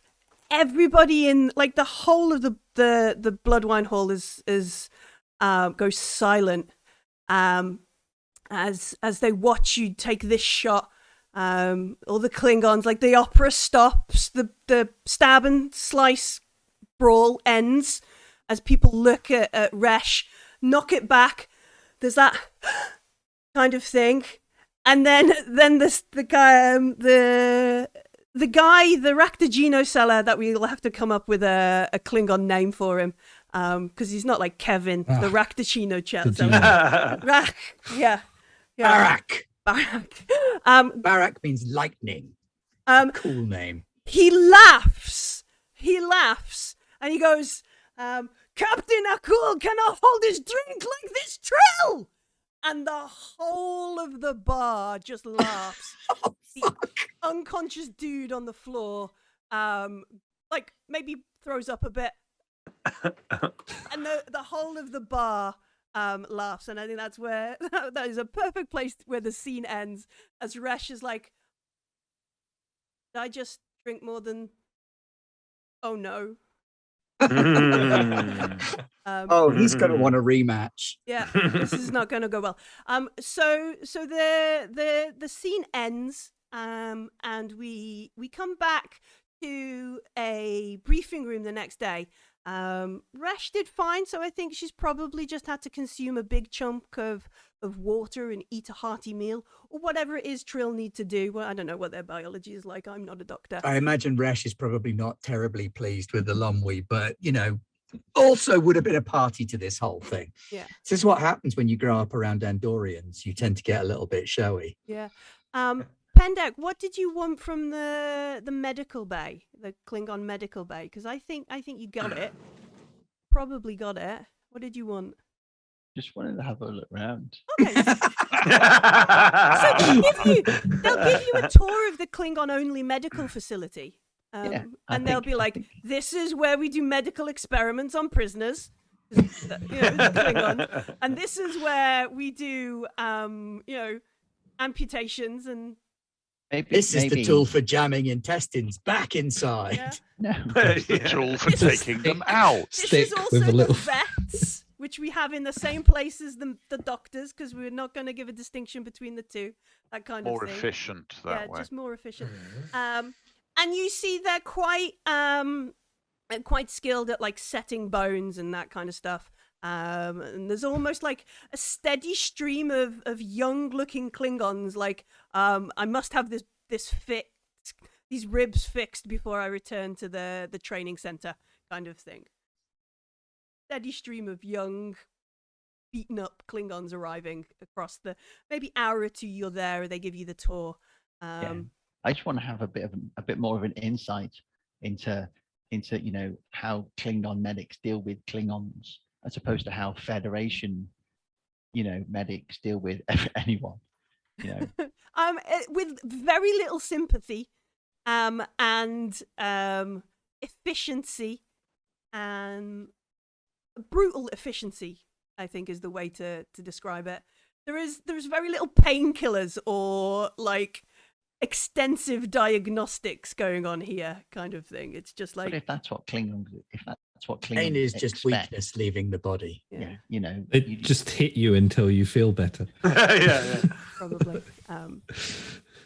So the next morning, or the next scene, I think it's maybe a day or two past. We've had our engineering refits. There's Captain Whitmore has you in that nice little briefing room and explains, well, it seems our first task is going to be a little bit of a damp one. We are to escort a convoy to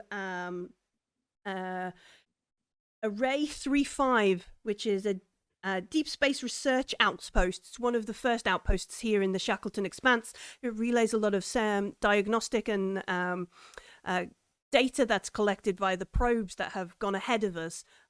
As yet, nobody has gone any further into the Expanse. However, it seems like there are a number of pirates in the area, and we wish to ensure that the probes, the change of personnel, and the supplies that are heading out that way will make it in one piece and at best speed. It's also a good test of our new sensor equipment. It should perform much better than the Klingon ships that have previously been escorting them. And it will be... Of course it will, Captain. And he nods, yes. We have been running diagnostics since the engineering team finally completed the work. Good. That is as... There are 40 subsystems I had to fix over the last 24 hours myself. You won't be running this convoy alone. The MUP will. Commander Akul has requested to be on the escort duty as well. I see this as a good bonding session for you. There's also going to be a test, and he puts his hand on your shoulder, Thenon. It would be a good test for you. I have a number of security briefings and a science briefings to take on Narendra while you're away. Should not be more than a day or two on your duties. Agix. Captain, will there be an opportunity to study the probe's data from its inception point. This would be a fascinating opportunity. Yes, there will be a lot of data to upload from Array 35. Perhaps you could stay a day or two and get a full download from them. Update our systems. Put a bit of that Pathfinder technology together and see what we can piece before we head out. I'm sure the crew would be most uplifted by that opportunity, Captain. We'll be able to show them a thing or two, definitely. Yeah, Ajax. Sorry. Yes, Captain. What he says there is a Starfleet member, a Starfleet officer who sends their regards. He had a security briefing yesterday about some of the Romulan details, and he says there is a person who sends their regards to you. What is their name? Do you have a name? Can we make a name? Let's make a name. Maybe the people in the chat will have a name. But yeah, he says they send their regards. They're very glad to hear you're here in the Shakelton. They're glad to hear you got this posting on the Aston. So. Yes. It will be an interesting opportunity to reacquaint myself with old colleagues and keep an eye on some new colleagues. Pendeck. I feel like we need to introduce a standing Pendek protocol. Red alert! The Pendek maneuver. Pendek, you're responsible for them. Initiate the Pendek response. Captain, did they indicate that they would be rendezvousing with us at the destination? No, I had a briefing with them on Narendra yesterday morning. I think there is a more detailed security briefing later on this afternoon. Unfortunately, unless you wish to stay on Narendra, I can't imagine dry security briefings and extended science briefings are of interest to a councillor. Krellek's face. Yeah. Please. No, Captain, no, you have to come with us. if I was requested by name, Sensible. Captain, I would stay, but otherwise I will accompany the crew. I'm sure that they will all have need of my services. So Captain Whitmore leaves Thenon in charge of the USS Felicity Aston. Bids you safe journey. Bring my ship back in one piece, Thenon. And I'll do my best, sir. And Farewell, Captain. Heads into Narendra to let you rendezvous with the convoy and the Mupwell and Captain Ackle to take it to Array 35. Okay. Is there anything you want to do before we sort of head off? Is there any questions, any briefing notes you want to look through? Anything you want to Ajax would have briefed the XO on our meeting with the Klingon captain already, so he's aware of that there may be more interesting situation coming up for us on our patrol. I think I'm going to sidle up on Ajax. I'm like, okay, Cal, looks like you were right about Pendak, but he got results. He got some results, yes. It'd He be interesting to breached see. About 847 different kinds of protocol, but he did get results. I'm not as concerned about the protocols. I'm more concerned about the welfare of the crew and the status of the mission. I'll leave security to you. Understood, but I think we might both be keeping an eye on that young man. Sounds like a good idea. Did this security? I've lost my pair.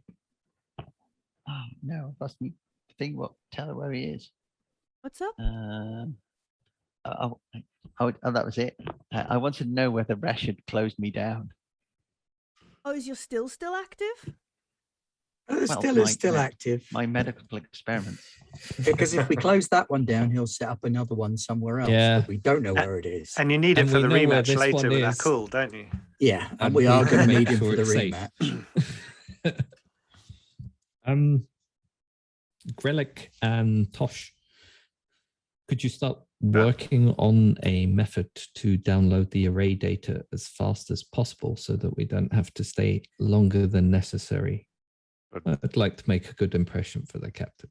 The captain has given us clearance to stay as long as we need. I have lost. I know, but if we turn up faster with the job done exactly as intended, that's not a bad thing.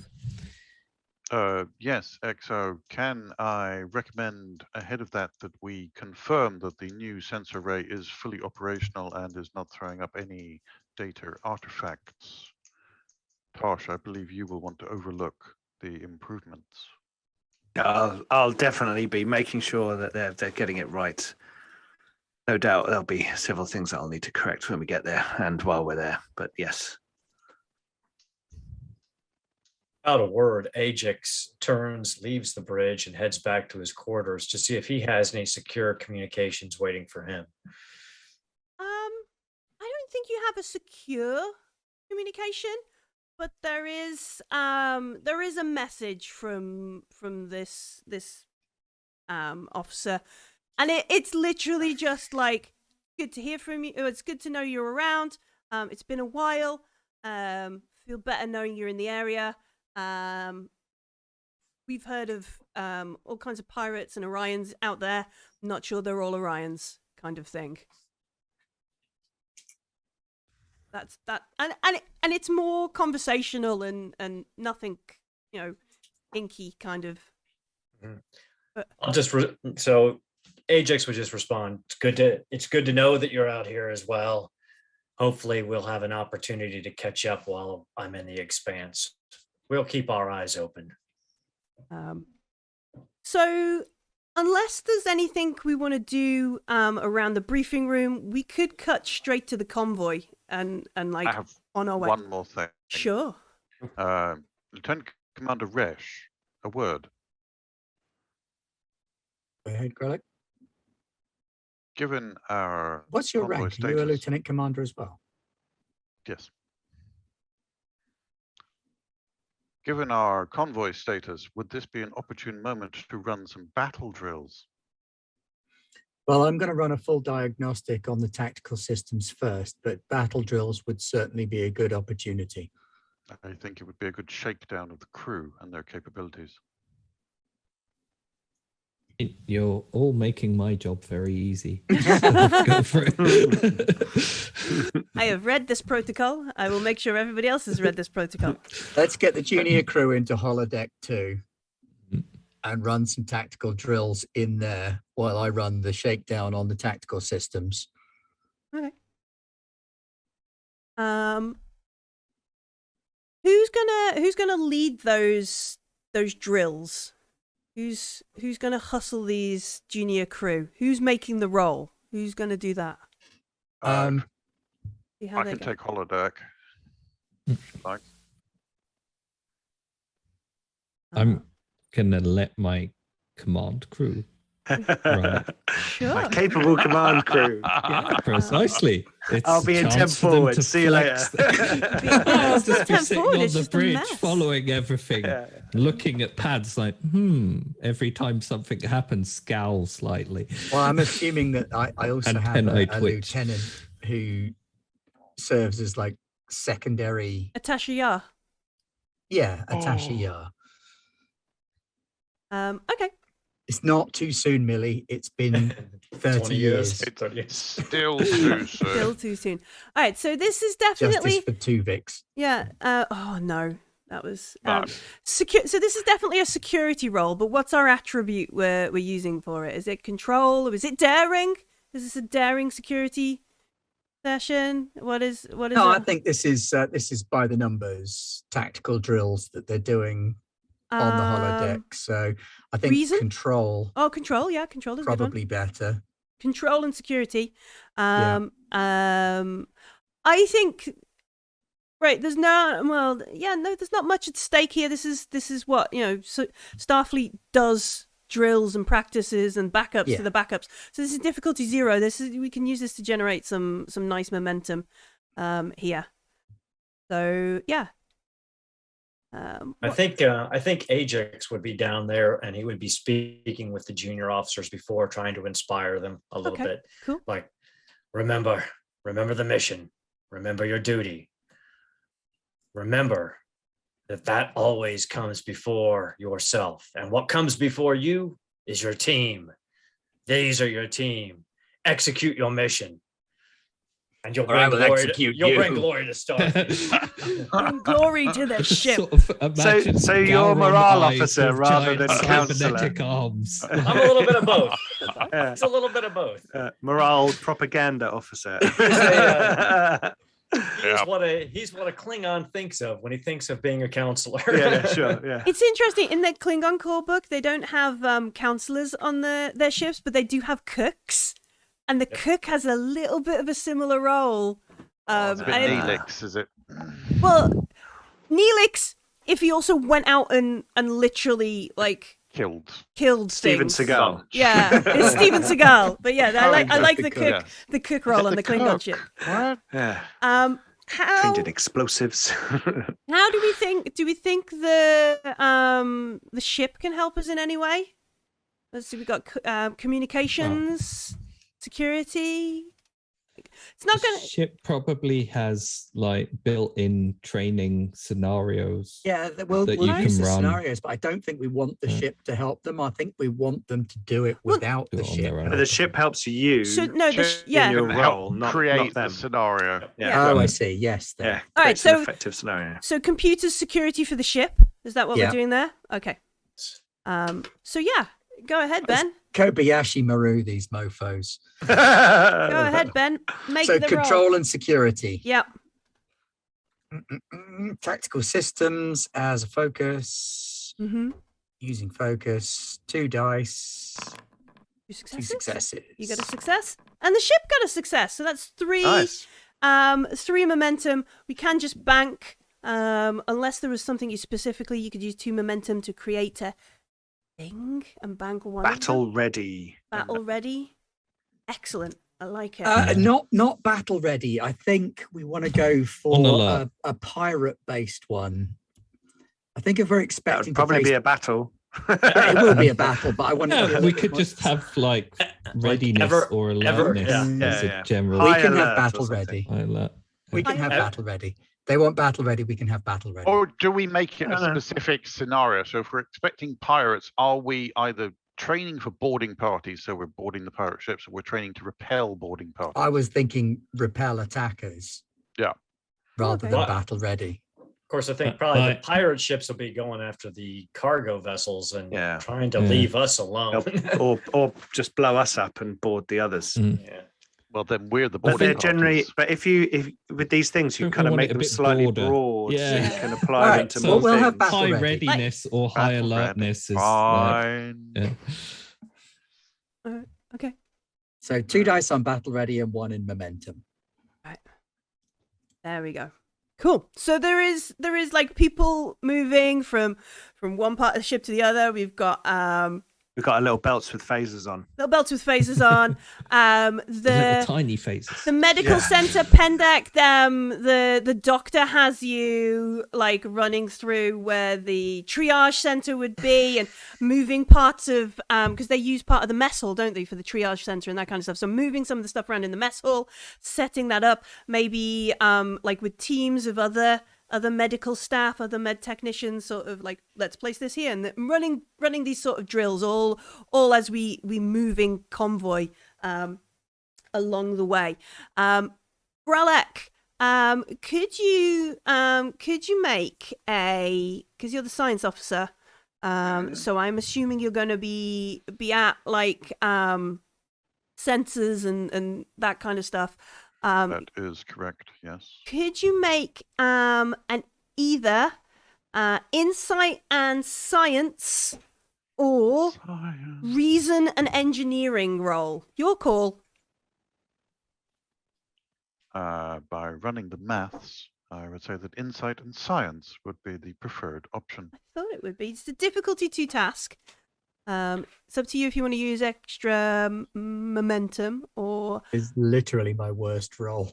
Depends what I'm doing. I mean, so this is sensors? It's on the computers. Yeah, this is definitely the sensors. This is part of your, obligatory operational procedure for moving from one part of the day to the other. Just one of Grelek's 17 to do it. Sweeps, Yeah. analyzing the data logs, checking the sensor calibrations. You have advanced sensor suites on the Aston, so it would have been difficulty 2, which means it'll reduce it to difficulty 1. Running through, I have a focus in sensors and I have technical expertise. Okay, so yeah, you can click your focus on there as well. And every time I remember that we have the advanced sensor suite, I have to take a little moment and recenter myself. Otherwise, I get too excited.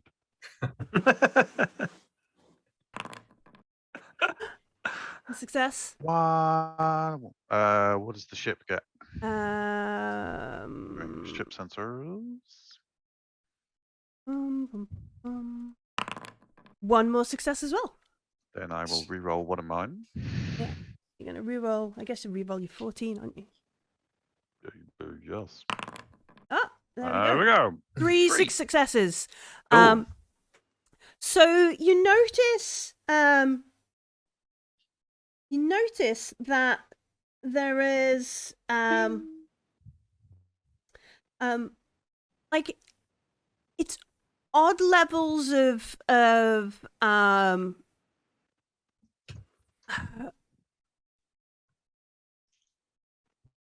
Thylacine radiation. I was going to go with muons.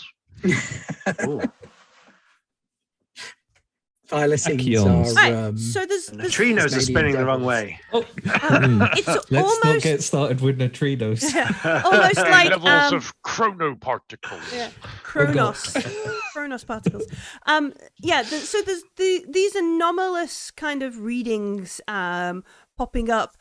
Sometimes within the ship, sometimes outside in the Shakelton, in between stuff. And it's like flying through like the ship moves through them like these odd, so it's not being deflected away by the dishes, just like odd pockets of anomalous strange readings. I would like to modulate the shields and contact Tosh. Okay.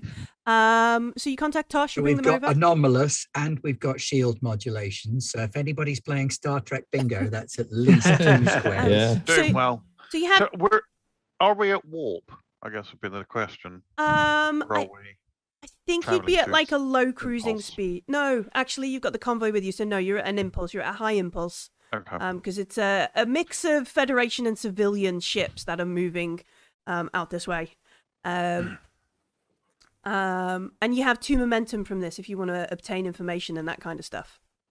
I would like to then check the sensor logs to see if I can observe the same pattern of anomalous readings from any of the other ships, or whether it's just us.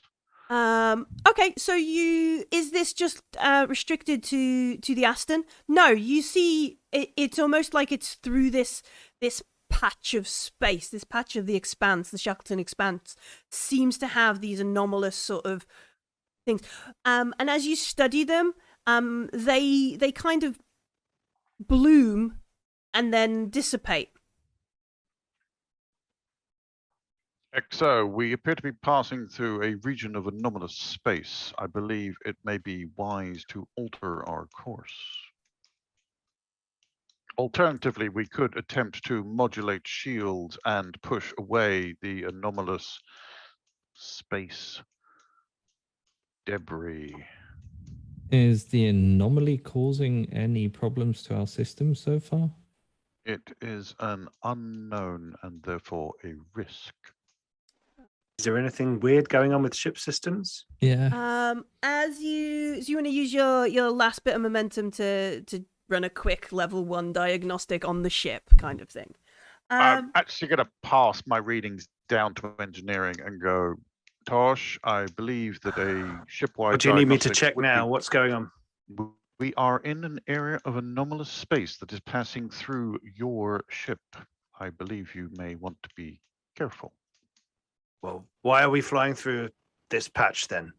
I Can't- have recommended we Oh, change course. is your sensor screen not working again, Grelic? Do you need me to come and fix it for you?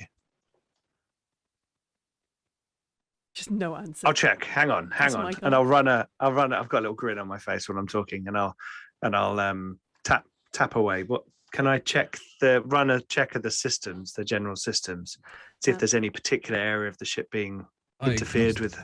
It doesn't look like there's a pattern to where these are appearing or what's happening. Might explain why one of the EDN chips, I can't remember all the technobabble, I'm sorry. It might explain why one of the EDN relays, there you go, that's right, isn't it? Yeah. It might explain why one of them burnt out a little bit earlier. It's not a big deal. It's like a quick fix sort of thing. Perhaps you attributed it to Shakelton, Narendra crew or something, but it might explain why that happened earlier. Nothing else is kind of gone west. Well, there's leading to some minor malfunctions in secondary systems. Nothing serious, but we might want to stop the convoy and check this area out. See if we can repel these anomalies or move through an unpolluted area. We don't know what it'll have, what effect it'll have on their systems, which are undoubt inferior to ours. Agree with our engineer. I think we should Uh, either seek to Commander, repel or to chart this particular area. Is Tosh a commander or lieutenant commander? Or Lieutenant. Lieutenant. Okay. Lieutenant Tosh, can you start working on the modulation for the shields that would potentially work for the entire convoy? Otherwise, we'll have to chart a course around it. I'll contact the convoy. Mm-hmm. Yeah, if I can have all of their engine and electroplasma power system schematics, then that will give me the best chance, sir. Okay, Bronze we'll make it may not be happen. willing to provide that information. Most of the Federation ships on there should be fine. Yeah, the Klingons might not be. Yeah, but they can sort themselves out. The civilian ships, we could anomalies. probably just scan and go, yeah, we know what your systems are. Are the anomalies moving, or are we moving through them? As looking at the data that Grelic has, it looks like they appear in places and then dissipate, like blooms and then pulls away kind of thing. Grelic, is there anything nearby in space? Are we near any kind of black holes, temporal inversions, tears in the fabric of space-time continuum, anything like that? Grelic, come Probably. on, look out the window. Probably. Do we How have an foolish idea? of me. Of course, that would be it.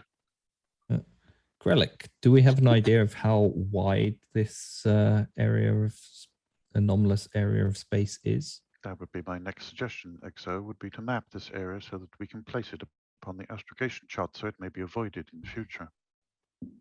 Well, get to work on that then, Grelic. Damn it, Captain. Just give me something to shoot at. I hate these random space anomalies that don't do anything. They just appear and disappear. Lieutenant Commander Resch, potentially you could assist Tosh with the shield modulations. Yes. I'm going to see if it's actually the shields that will help us, or whether we need to initiate some kind of static warp bubble or something to repel Or things. use the deflector dish. Yeah, or low the yield deflector dish. Who phases. knows? Actually, if we're running that in would be verse Or a tachyon tri-cobalt deflector warhead dish. off the bow. I know we have some of those. Yeah, we do. Somebody just got a bingo. Yeah.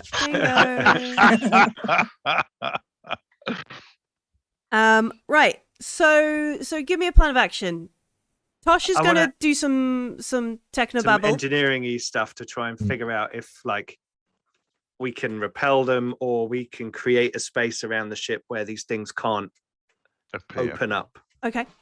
And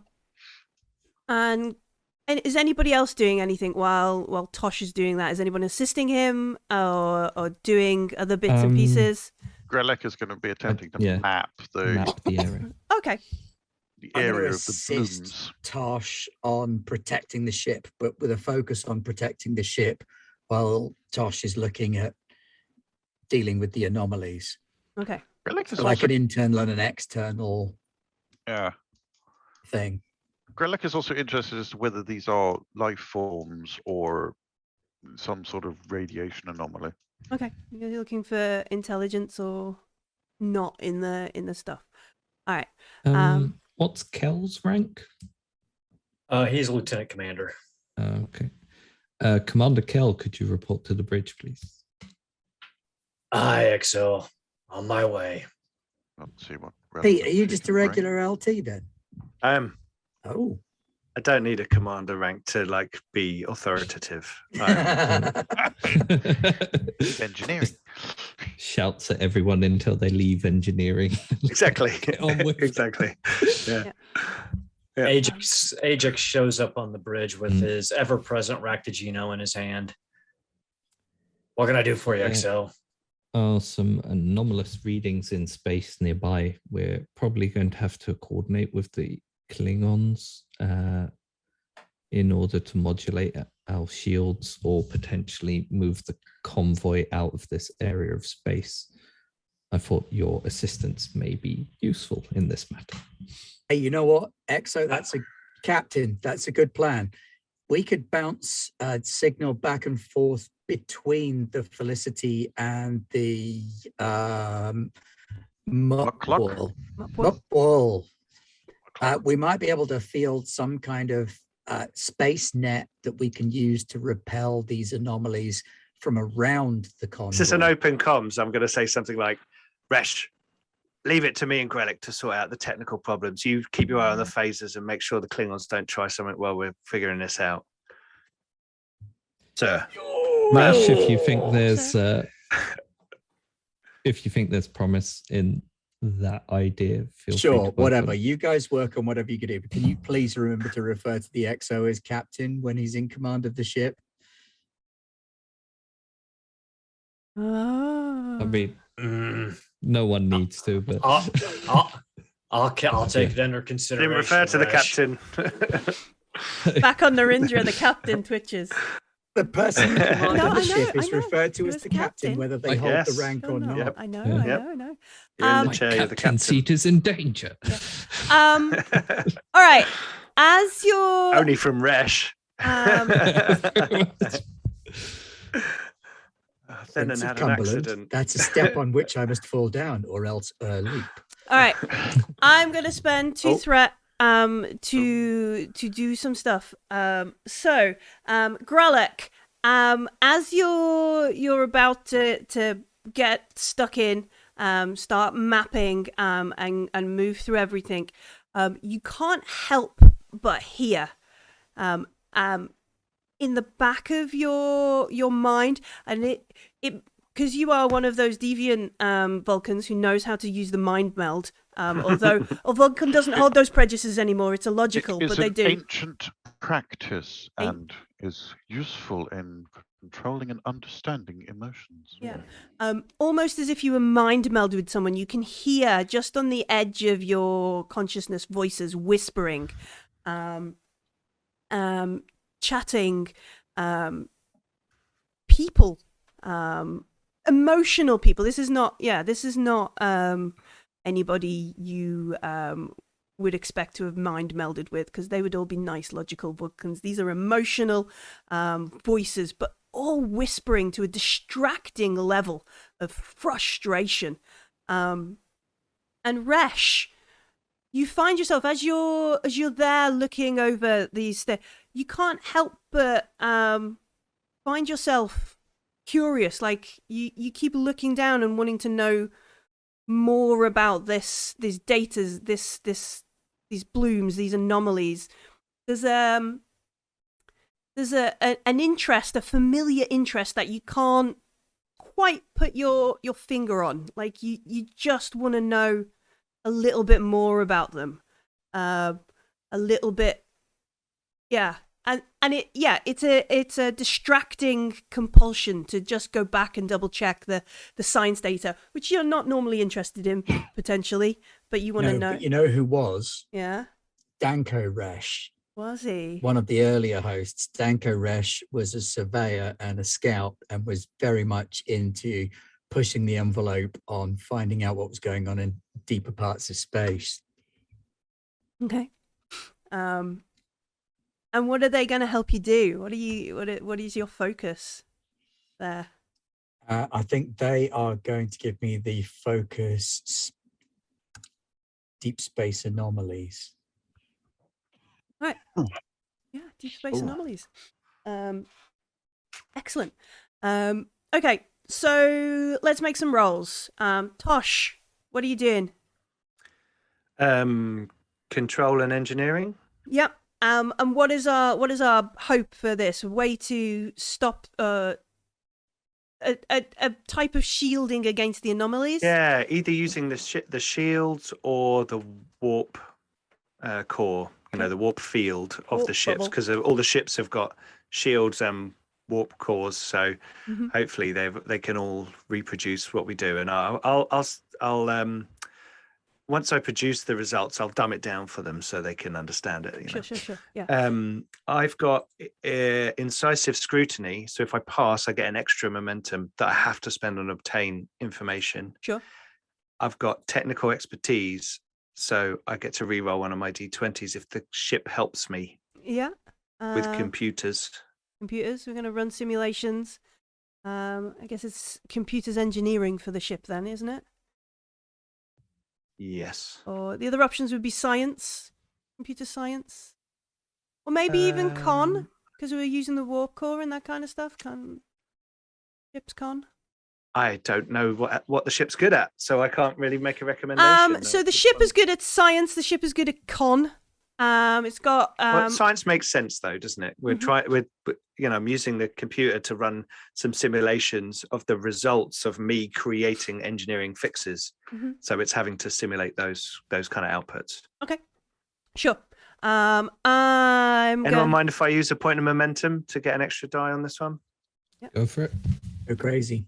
And Rather not be eaten by the space anomalies. I have a focus of warp field dynamics and computers and investigation. So can I use one of those? Yes, yeah, one of those will definitely. But I'm going to up the complication range. Oh. It's complicated. Oh, okay. The 2, yeah.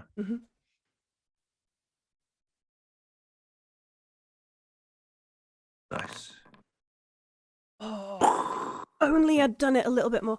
We got a chance. I'm annoyed I only got 3 successes. The ship could give you one. Ship to roll, yeah. Well, I could have got 6.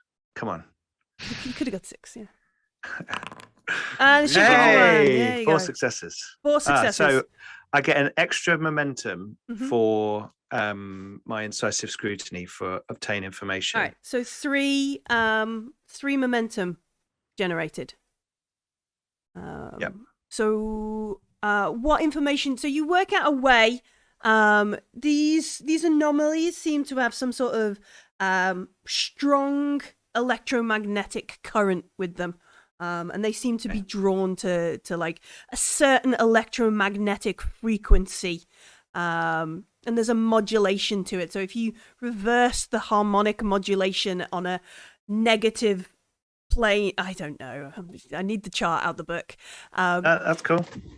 You could potentially stop it interfering in it, or repel it, or something. Whichever Tosh prefers. Which way did he devise?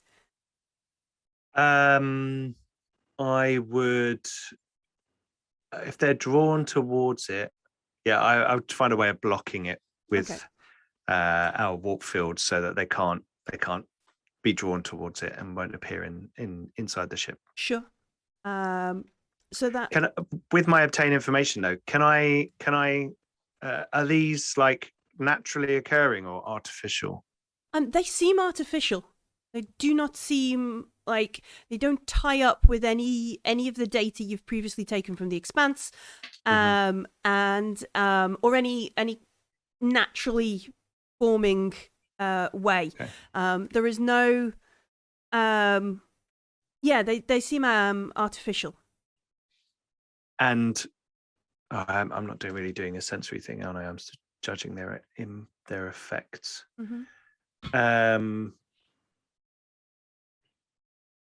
Are they increasing in frequency or reducing in frequency? No, they're sort of just consistent. Okay. That I might just bank some momentum then for the rest. Sure. Yeah. And I'll come the bridge, Captain. I've devised a method of tuning the warp field to repel the instances of these anomalies. We should be able to use this on the other ships to maintain a safe zone. However, I have been able to figure out from the readings that these things are artificial in their nature. Something is creating them. It's not a natural phenomenon. It is most interesting. I thought you might find that interesting, Lieutenant. Grellic. As Tosh, Good job, Lieutenant. As Tosh relays liaise with this, Grellic to find out. Relic and Tosh, Yeah. rivals to lovers trope. yeah. As Tosh is relaying this, your tactical or one of the stations reports, Captain, there has been an explosion on the Mupwell. Seems to be they're slowing down. They're not keeping pace with the convoy. Not answering hails either. Hail them again and move us a bit closer. Is there anything we can do to provide assistance? Well, they're not cloaked and they haven't got their shields up, Captain. We could go over if you want. However, should we stay pace with the convoy? Should I contact them to stop? The convoy should probably stop anyway until we get this anomaly situation sorted out. I'd prefer if they make the necessary changes to their warp fields first before we continue on our way. Lieutenant We can Uhura instruct does them the... to pause and relay the new schematics to all of the ships. While we're doing Captain, that, we'll I take a would- look at Yes. our Klingon allies. All right, so this ensign gets on with contacting the convoy and trying to hail them up all again. But yeah, they bring it up on the view screen. You can see that they are like drifting. They're not under propulsion. They're not controlled. Like whatever explosion has now got them like rotating out of the polite angle to be level with everybody else. Everybody's always like that. The artificial horizon of space. Yeah. They're doing the... Captain, I can snag them with a tractor beam if we get close enough. Bring us in range, but hold off on the tractor beam just for a little bit. See if they can get it under control. We can desist their yaw. Okay, so we're gonna move around. You're alone. Yeah. Gonna move around, try and bring them in, and steady them up. Well, we'll move around into position, but I'll want to let them try and do it on their own first, as they are Klingons, and Klingon they'll warriors. take unkindly to us just assisting them. Some poor Klingon engineer now is just getting yelled at. He's getting yelled at. They're gonna die. It's not gonna be a battle. As Tosh will attest to, getting yelled at makes you work faster. Yeah. Exactly. I would like to. I'm going to go and yell at him as well in a minute. Can I review the sensor logs for the last whatever our tiny units of time are? Yeah. Focusing on the muckluck. Muckluck. Cluck. Click cluck. Yeah. What are we doing now? Are we gonna do reason and security or insight and I will science? take I think. reason and security just for change, Yeah. because I've done lots of the other one. Still with the technical expertise and with the focus in sensors. So, but deliberately looking back at the bloom data, but across, because I was attempting to map the expanse that it covered, that would presumably include the muck wall. And since I have it over time, I can backstep it and then step it forwards to see if it was one of these blooms that. Yeah, ate yeah, their you shit. CCTV backwards and forwards. Yeah, I get it. Yeah. Okay, so focus and 2 dice and all the good stuff. I got 2 successes. Nice. Yeah, it looks like something in there is bloomed in the wrong place. There's been explosion, and it seems to have hit some critical systems for the muffle. Obviously, you can't detect all the systems. You can just sort of pick out bits and pieces. They're not venting atmo, but they aren't under control. They are secure. Can we get a life form reading as well? Like if there's a bunch of them dead, we should probably help them. Anyway. There are obviously a number of life forms, including a targ. None of them are. There's a number of them that match what you expect from the vessel, the complement. But it just seems to be out of control and listing. Meanwhile, down in sickbay, as we've been running Can I do one more thing? Oh, go on then. One more thing. We move the scene on. Apart from recruiting, they seem to have the full complement. I'm just going to little clip, like make a little GIF of the bloom inside the Klingon ship. Then I'm just going to whisk it over to Task. Yeah. Meanwhile, over in sickbay, idiots. Our doctor is like, oh, look, and if we ever needed to reset the thingy, boom. I'm killing the doctor in the first episode. So yeah, he leans down, he opens up one of those quick access panels that are all over the Aston, pulls it off, and he gestures to like some of the lower, like the technicians and that kind of stuff in the area, maybe it's just Pendak. He's just showing you all the cool bits in this holographic place, the holographic enabled med lab. He leans down and he looks in, and he's like, and meanwhile, and then you see like a crackle of light go over the conduit, and it explodes, and your doctor is thrown back over a biobed and hits the floor. I will run to his aid. Yeah. Do not stare deeply into the plasma conduit, for the plasma conduit stares deeply into you. Yeah. Okay, so you run over, you maybe power slide down across the beautiful carpet, and static. Yeah, your polyester uniform. It's on fire. I'll tap a little badge, my little intercom thing. I'm assuming that's how it works. Yeah, you got a little. I'll tap my little badge and say, "Engineer into sick bay," and then I'll attend to the doctor. Okay, so he's like, insight and medicine if you want a little bit more information on how quickly I'm going to kill him. He's dead, Jim. Yeah. Can I focus emergency medicine? Yes. It's worse than that. He's dead, Jim. Dead, absolutely. Jim, dead. Did it like explode in his face, and then you see me press the warp field modulation? Yeah, in engineering like a immediately second after? too late. Yeah, second too late. Got 2 successes. 2 successes. All right, cool. So as you look at him, he's got horrible plasma burns all over him. You could probably, if you get him on like the fancy biobed and put him in a medically induced coma, and then maybe activate the EMH if you're not feeling confident in your abilities, or that, there's ways you can save him. He's not going to die straight up, but if you don't do something soon, he will die in your arms tonight. Must have been something you said. Yeah. Stick him in a torpedo and fire him out. Into Fire him at the Shakelton Klingons. Expanse. It's what he would have wanted. No, we need to find a terraforming planet. Ah, yeah. So yeah, what do you want to Well, do? then we'll have to come back. I will I'll put him into a induced coma. Uh-huh. As we don't, currently the med bay is not a safe area because there's plasma venting. All right.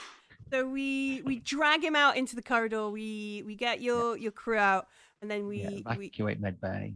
Hustle down to our triage point that we've created earlier because we were battle ready. We were ready for this kind of stuff.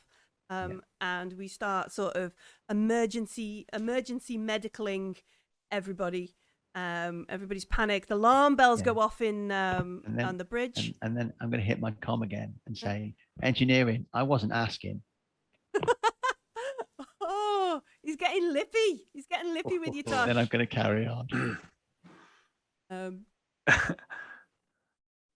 So who gets back in touch with him from engineering? Is it your junior? Well, if he's being shitty, I'm going to go sort it out myself and tell him.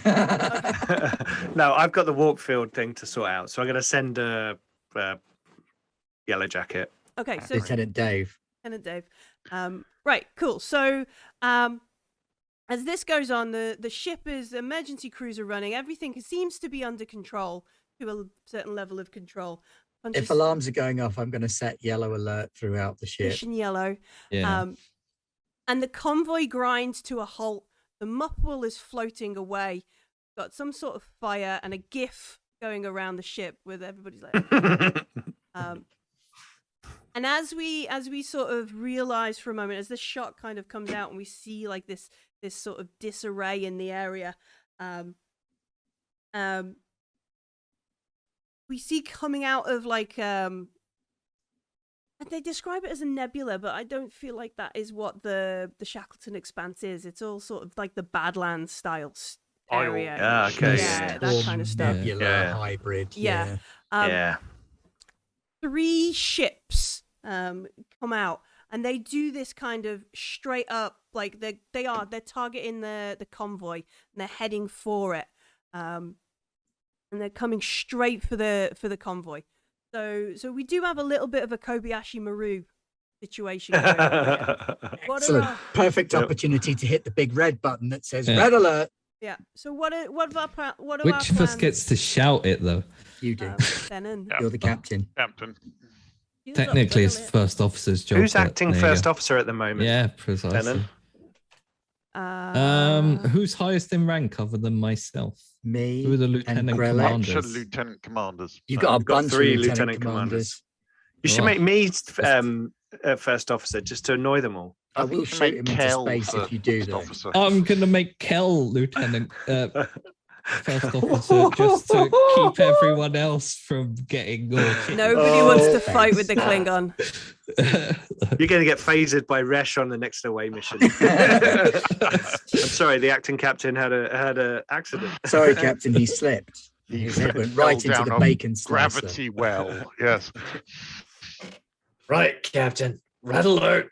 Battle stations, everyone. Red alert, battle stations. XO. Always at battle stations. All right, lighting change. L-cars all go red. Yeah, these 3 pirate ships come in, targeting the things. Lights change, everything. The Klingon vessel doesn't seem to be able to do anything. It keeps floating on wonky. So what is our plan?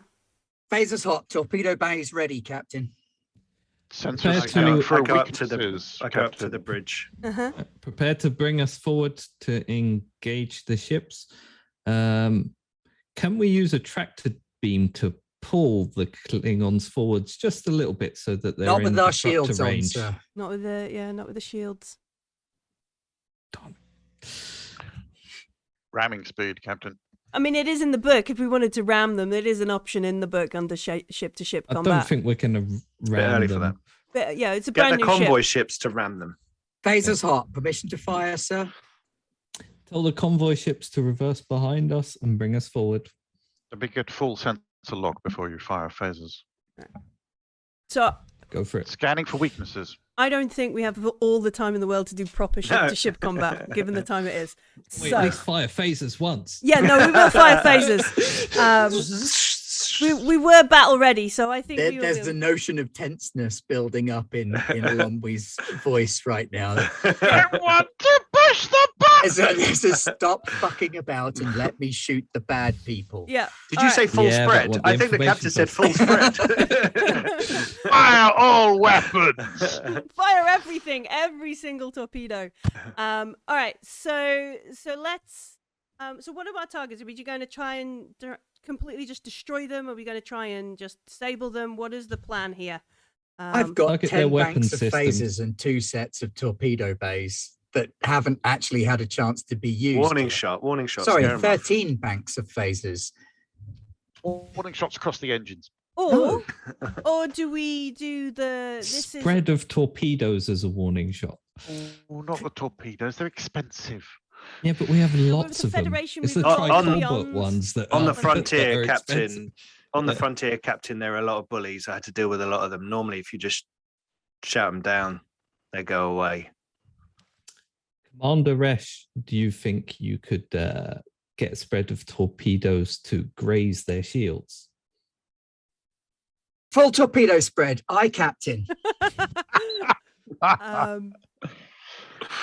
That's totally what the captain said. I'm going to graze their shields. I'd like to assist. all right. Deeply Oh, no. graze. Thoroughly Deeply graze. Daring and security. Enthusiastically graze their Daring and ships. security. Yes, now I'm bold when it comes to security. Okay. So I'm going to buy an additional D20 with threat, All right. which gives me the ability to re-roll a single D20. So it would be difficulty 2. Are we going to try and shoot each 3 ships? Yes. All right. So that's going to Try, but we don't have to hit all three of them. Like the idea is they'll get the gist of our response when I would like to torpedoes go spend past them. 2 momentum, if that's okay with everybody. And then are you Lewis, you're not on the And then- you're not on the torpedo controls. Yeah, Resh I know, is going but- crazy. Like, then are we I'd like to also- follow it up with a hail as well. Okay. So we're going to shoot 3 ships. Are we going to specifically target systems like we're trying to shoot the propulsion out? Because that will be harder as well. With 3 separate targets in 3 This is precise an locations. initial warning shot. Yeah, this is pretty So, much Yes, more I'm shots going to across try the and take out bows, their isn't it? shields. Like, I just want it to touch their shields as it goes past, so Yep, that they it's know going to that touch their shield. we knew what we were emitters. doing. Okay. All right. So this is what is Resh going to try and do that? Like specific. I'm trying to work out the difficulty. Yes, Could be I like want to difficulty try and 5 knock or out something, all isn't it? 3 of their shield emitters. Okay, so yeah, And I- it is going to I'm be with that. difficulty 5, yeah, because you're doing You- 3 separate ships, which are Ben, ridiculous. Ben, use all 3 points of momentum to get 2 extra dice. And can I assist to help with targeting? Yeah, the Aston. Into sweeps. You used all 3 of the momentum to buy extra dice. All You 3 did momentum for 2 extra bold. dice. You get a 3rd extra dice, which will mean you're rolling 5 dice. Yep. Mhm. I have tactical systems as a focus. Good. And do you know what? I am going to use a value. I'm going to use strike fast, strike hard. There we go. Okay. Sounds good. So you already Can I have. assist in any way? Is there a limit on how many people can assist in this? But I don't.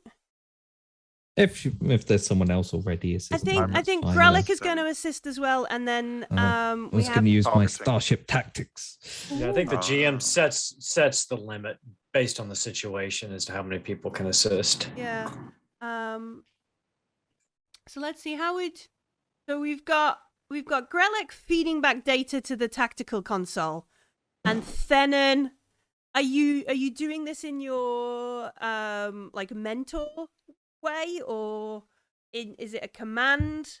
Like, have you put your foot on a console and you're like your antenna are pointing towards Resh? Yeah, no. Fennon's standing up now with his feet apart at shoulder height and arms folded behind his back, and his Shoulder height. antennas pointing forwards, like aggressessively. Battle start. Enthusiastically wiggling towards the enemy. All How right, far are his nipples apart? so we're gonna get 3 Also assists. We're shoulder gonna height. get Well, one assist, width, 1 dice yeah. from Grellick, 1 dice from Thenon, and 1 dice from the ship. All right, Oh, cool. 8 And- dice to get 5 successes. 5 successes. Yeah, you do have a max of 5 points, I think. But Oh, Okay, Wow. I'm gonna start I- with 9. I hate to just interject. I think the maximum number of dice you can roll on Yeah, any probably. test is 5 In total. in total. Is 5. Okay, so I okay. don't actually need your help, as it turns out. You're You've fine. rolled dice 6. on there. Why is it saying 6? It's not. It's saying Oh. 5 dice to Yeah, me. 1, it's 2, saying 3, 5, but it's 4, 6. 6. I can see 6 There's dice. 6 dice in the window. Whether it's Yeah. I don't How understand, strange. but I'll take the 9 successes. Yeah. That's just go fine. with it. Roll. Wow. Wow. Okay. So I like to feel we're all inspired. I may be something of a tactical officer. Even if you took that last die off, it would be 7 successes. So yeah. Yeah. It's a good number. All right. So everybody looks Resh and then sends out this I'm doing spread. that thing where you sweep your fingers Oh, yeah. across the Straight across. targeting system to catch a little box. Oh yeah, like the computer game thing. Oh, is that how it'd all be? Right. Okay. So we do this. These shots go out. They pinpoint kind of accuracy that only an intrepid with Resh at the controls could do. And the 3 ships sort of stop in their assault. What do we back it up with? Like pirate vessels. This is, what is our Janeway threat sort of This is moment? the USS Felicity Aston. Stand down your weapons and power down your engines. Back away from the convoy. So there's a moment. 2 of the vessels immediately just like warp off, like boom. That's gone. fine. cool. The 3rd one looks like it's thinking about it, and Commander then Resh, track to beam that vessel. okay, yeah. What would it be? A control and security? We have to drop our shields for that. Oh, though. you do, yeah. And probably get a little bit closer. Mm.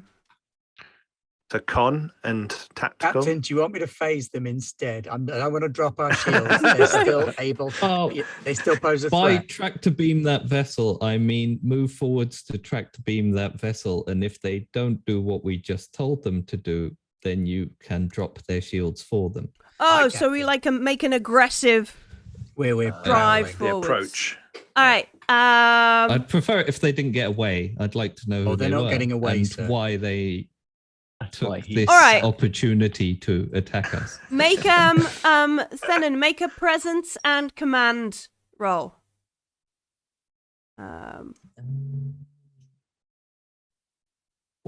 Oh, yeah, the extra 2 successes with the value. Thank Value, you. Yeah, yeah. thank you. That's why there's an extra one. There we go.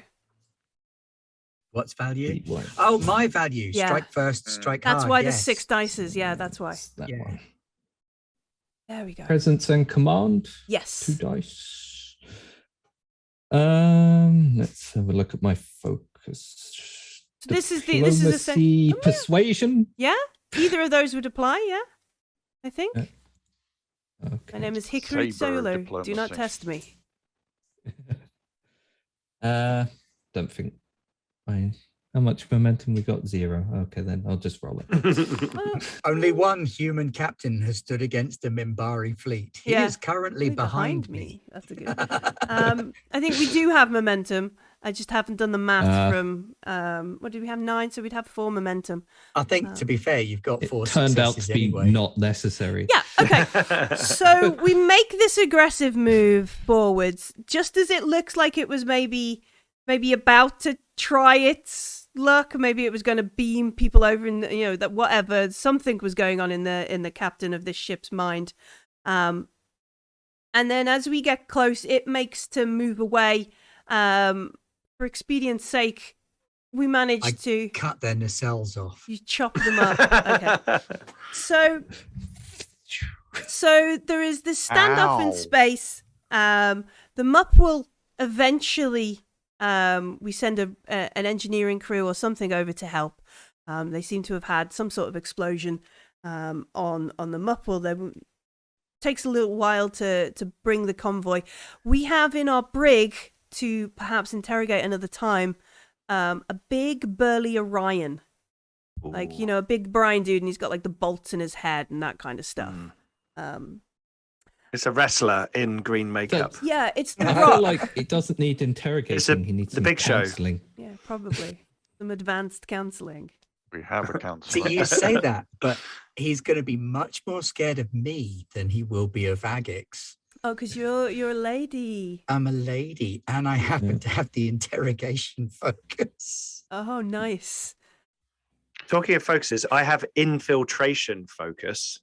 You're Because all I did a bunch of sketchy dudes. I was on a first contact mission. Shot. I was on a first contact mission, and I had to be one of the people go down to the planet and Oh. hide out amongst them because they looked slightly pig-like, like Tellarites. And I was there to check out their warp technology before they did that. But could I go with the engineering crew over to the Mupwall and just have a little You want to have a sketchy... Oh, you might. nothing serious, just a little minor, like, oh, what's going Little on there? something. They're seriously limited in their intellectual and technological capabilities, so I should be able to run circles around them. Sure. Okay. So we've got an Orion in the brig. We've got a doctor in a coma. And then we have... So what would it be? I'm not sure if the doctor's in the coma because we had to get him out of the med bay. I know, but you got No, he Took would him have to died because he triage. wouldn't have made it into a biobed. Oh, yeah. So we've yeah. I have killed the doctor. Yes, Hey! did it. Because All right. the plasma venting, we couldn't keep him in the med bay. We had We to get him did. out. Yes, excellent. The unnamed doctor of the Felicity Aston is dead. Dr. Danar. And my Dr. and my Dana. report will say that if engineering had got there quicker and isolated the issue, then maybe Right. the Okay. doctor could have survived. Harsh. Harsh. Rude. All right. We So have to schedule team building. I'm still quite happy by the fact that you said, can you graze their shields? And instead I knocked out all of their shield generators. Tosh, Fine with that. insight and engineering as you head over onto the Klingon ship. Have a focus. 2 dice. Here we go. There was a complication. Oh, Can I use crap. a re-roll? Sure. My one re-roll? Your reroll. Although that might be fun, mightn't it? That might. Up to you. Yeah. What There you go, there more was a complication. complications could we have with Captain Ackle? As you board the Klingon bird of prey. Oh, crap. Bye. All right. Captain catches you with like the cloaking Just- device wedged Yeah. in your back. So pocket. how do you go over there? Do you just beam Like this. over? I'm just walking out with it cloaked. It's switched on, so nobody Just knows. your head is walking out. That's Oh, such a... God, that episode of DS9 Yeah, with the that's Ferengi great. are carrying the cloaking Yeah. device. That's great. Do you just beam over to the Mupple? Do you get a ship and do you dock? What is? I would beam across. Okay. Beam across. And I'm going to say, look, I'm going to help them with their warp field as well. All right. So as you beam into like a corridor on the Mupwell. Oh, not beaming complication. No. You beam in fine. You beam in 5, but you come like as you materialize, suddenly you realize like there is a Klingon running down the corridor at you. Their face panics as they see now there's an obstruction in the way. You all sort of smash into each other. There's this mess of Federation and Klingon in the corridor, and the Klingon is like, "Get out the way, fools! I need to save the Targ!" And he just sort of pushes, like throws not the top. throws an engineer across and runs onto the bridge, and you hear like a cool Arg's name. It's like, "Oh, Pinky, I will avenge you!" And he turns and he looks at the doctor who's arrived, and he says, "Why are you late?" And he says, "The Federation." And he points at like Tosh. Just killed Targ. Resh drank him under the table. Tosh killed his Targ. Loving these complications. Akul hates you. Killed his dog. Yeah. And He maybe hates we us, should but leave. he can't take I'll direct say action he he against waits us. for you Engines. now in Stovo Core. He's like, ah. So as we dispel, like, he doesn't want to talk to you, like, Yeah. that kind of stuff. I'm gonna leave. Exit stage right. The MUP will, obviously, the Klingon engineers are not necessarily as good as Starfleet engineers, nor do Klingon vessels have tertiary and quadruple level of redundancies that a Federation ship has. Which is weird because Klingons themselves do. well, Yeah. that's fine. that's why. That's why they don't need them. The ship doesn't need it. I have it. Yeah, I'll survive in space for 10 minutes. It'll be fine. So looking over what's done, like finding an engineer who is just like, "Oh, you'll give us free parts. That's great." It's just basically what most people see when a Federation ship turns up. Free Yeah, they're parts, like, guys. "Yay! Hey, free shit. They've got We're getting a new warp coil." One of the- Ractogino generator is also broken. No replicators on a Klingon vessel. No. Yeah. So one of these blooms has taken out like a power relay. It's bloomed in a power relay. And as you walk maybe past the medical bay, you can hear one of the Klingons, and he's like holding on to a doctor, and he's like, "I heard the voices of Stovacor. I heard them calling.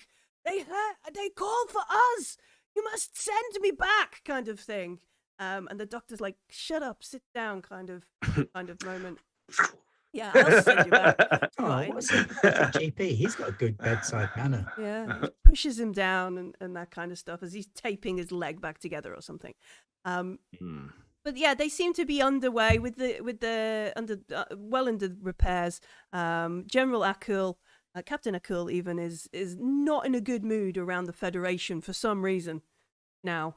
And they're glad for the assist. They're glad for the extra. I think it's Simon's fault. Made the brew. He made the brew.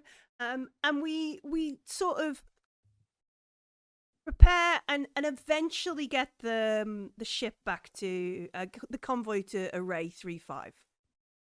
See this little Federation station, you know, that sort of thing that houses no more than maybe 12 or 13 people. Doesn't really have anywhere to dock, so you guys would be beaming over and that kind of stuff. And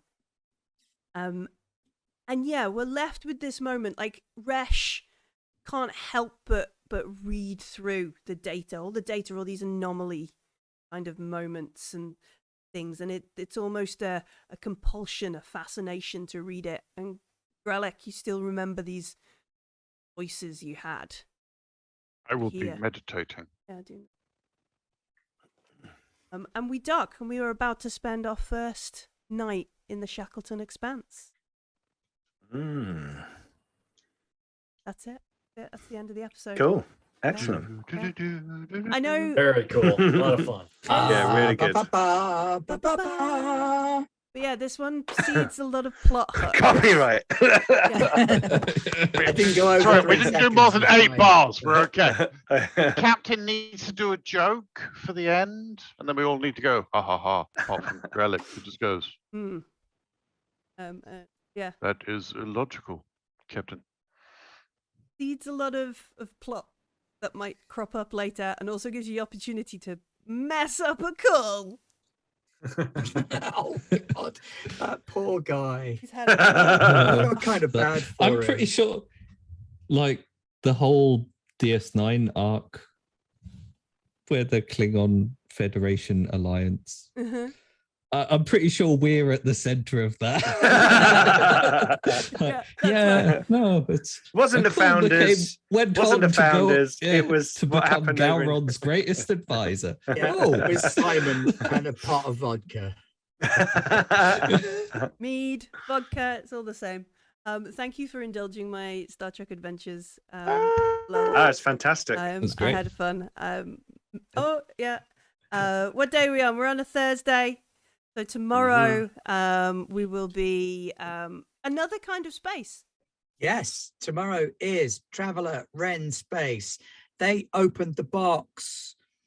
They flew away from the space station. They forgot to undock. They ripped a chunk of the space station off, lost most of their money in fines, and they've got some kind of weird techno armor weapon thing stuck in a box that they're not allowed to look at because the Subiliran chap will kill them if they do. They've got a drilling crew and a mad archaeologist. And everything's fine. It's great. Everything's fine. Nothing to see here. Move along. Sounds like normal. Come join the crew of the Vindictive Bitch. Is that the name of the ship? That is the name of the ship. The drug dealer that they've got it off of named it after his mother. Right. Excellent. I love it. Wow. Perfect. Yeah. Very different space than our. Very different space. Yeah. I will assist you. I will help you. I will get you drunk. I will share this data. And they're flying into Sobelir Prime, which is a planet at war Cool. with the Yan'an Empire. And then that's the weekend, and then we'll be back on Tuesday with Grimhulk. Grimhulk. I was going to shout Dodeka. Yeah. Dodeka! Yay! After an exhausted packing party, you gonna? Yeah. Monday the books arrive. Everything's should be here by Monday. So then I'll be packing and sending out the physical rewards, and then on Tuesday I'll be able to show off the book on the stream, which will be cool, and the screen, hopefully the mini screen. A5 mini screen. We'll see. And the team of Ragtag Team accompanying Harrison Jacks on his quest for revenge and getting up through the Grimhulk. They are about to go and talk to the fish people in their holy cylinders, and they didn't go through the rat caves.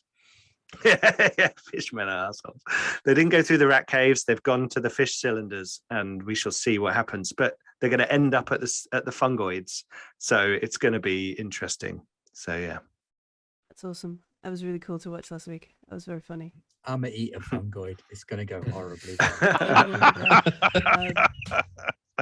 And is there something US next Tuesday, or is that next Thursday? It's next Thursday. Next Thursday. Yep. Whatever's happening, the link has already been put in the Twitch chat. You should come join us on Discord, because that's where we share loads of stuff, where we create ships and we pick names and we choose captains and we just have a good GIF war. And we kick ass. Oh, we do, yeah, kick ass. Yeah. Yes. Thank you very much for joining us tonight. If you're on the YouTubes, please do come and say hello over on the Twitch. It's great fun when you're live, and you can name ensigns by putting names in chat. It's great. Help me, McHelm face will live on. Maureen is going to That's crop their up focus. at some point. I think Maureen should probably be like the ship's janitor or something. Maureen. And she just goes around complaining about everyone. Chef. Jeff Maureen. And if you are watching on Twitch, do check us out on the YouTubes, because it really helps when you subscribe or you like or you share the video. It just gets it to 1 or 2 more people, and then YouTube likes us more and shares it to more people, and we really appreciate that. But it's been very late. I've been up very early, so I'm now going to go to sleep. Thank you for playing games with me. I'll see you later. Nanu, more calling all.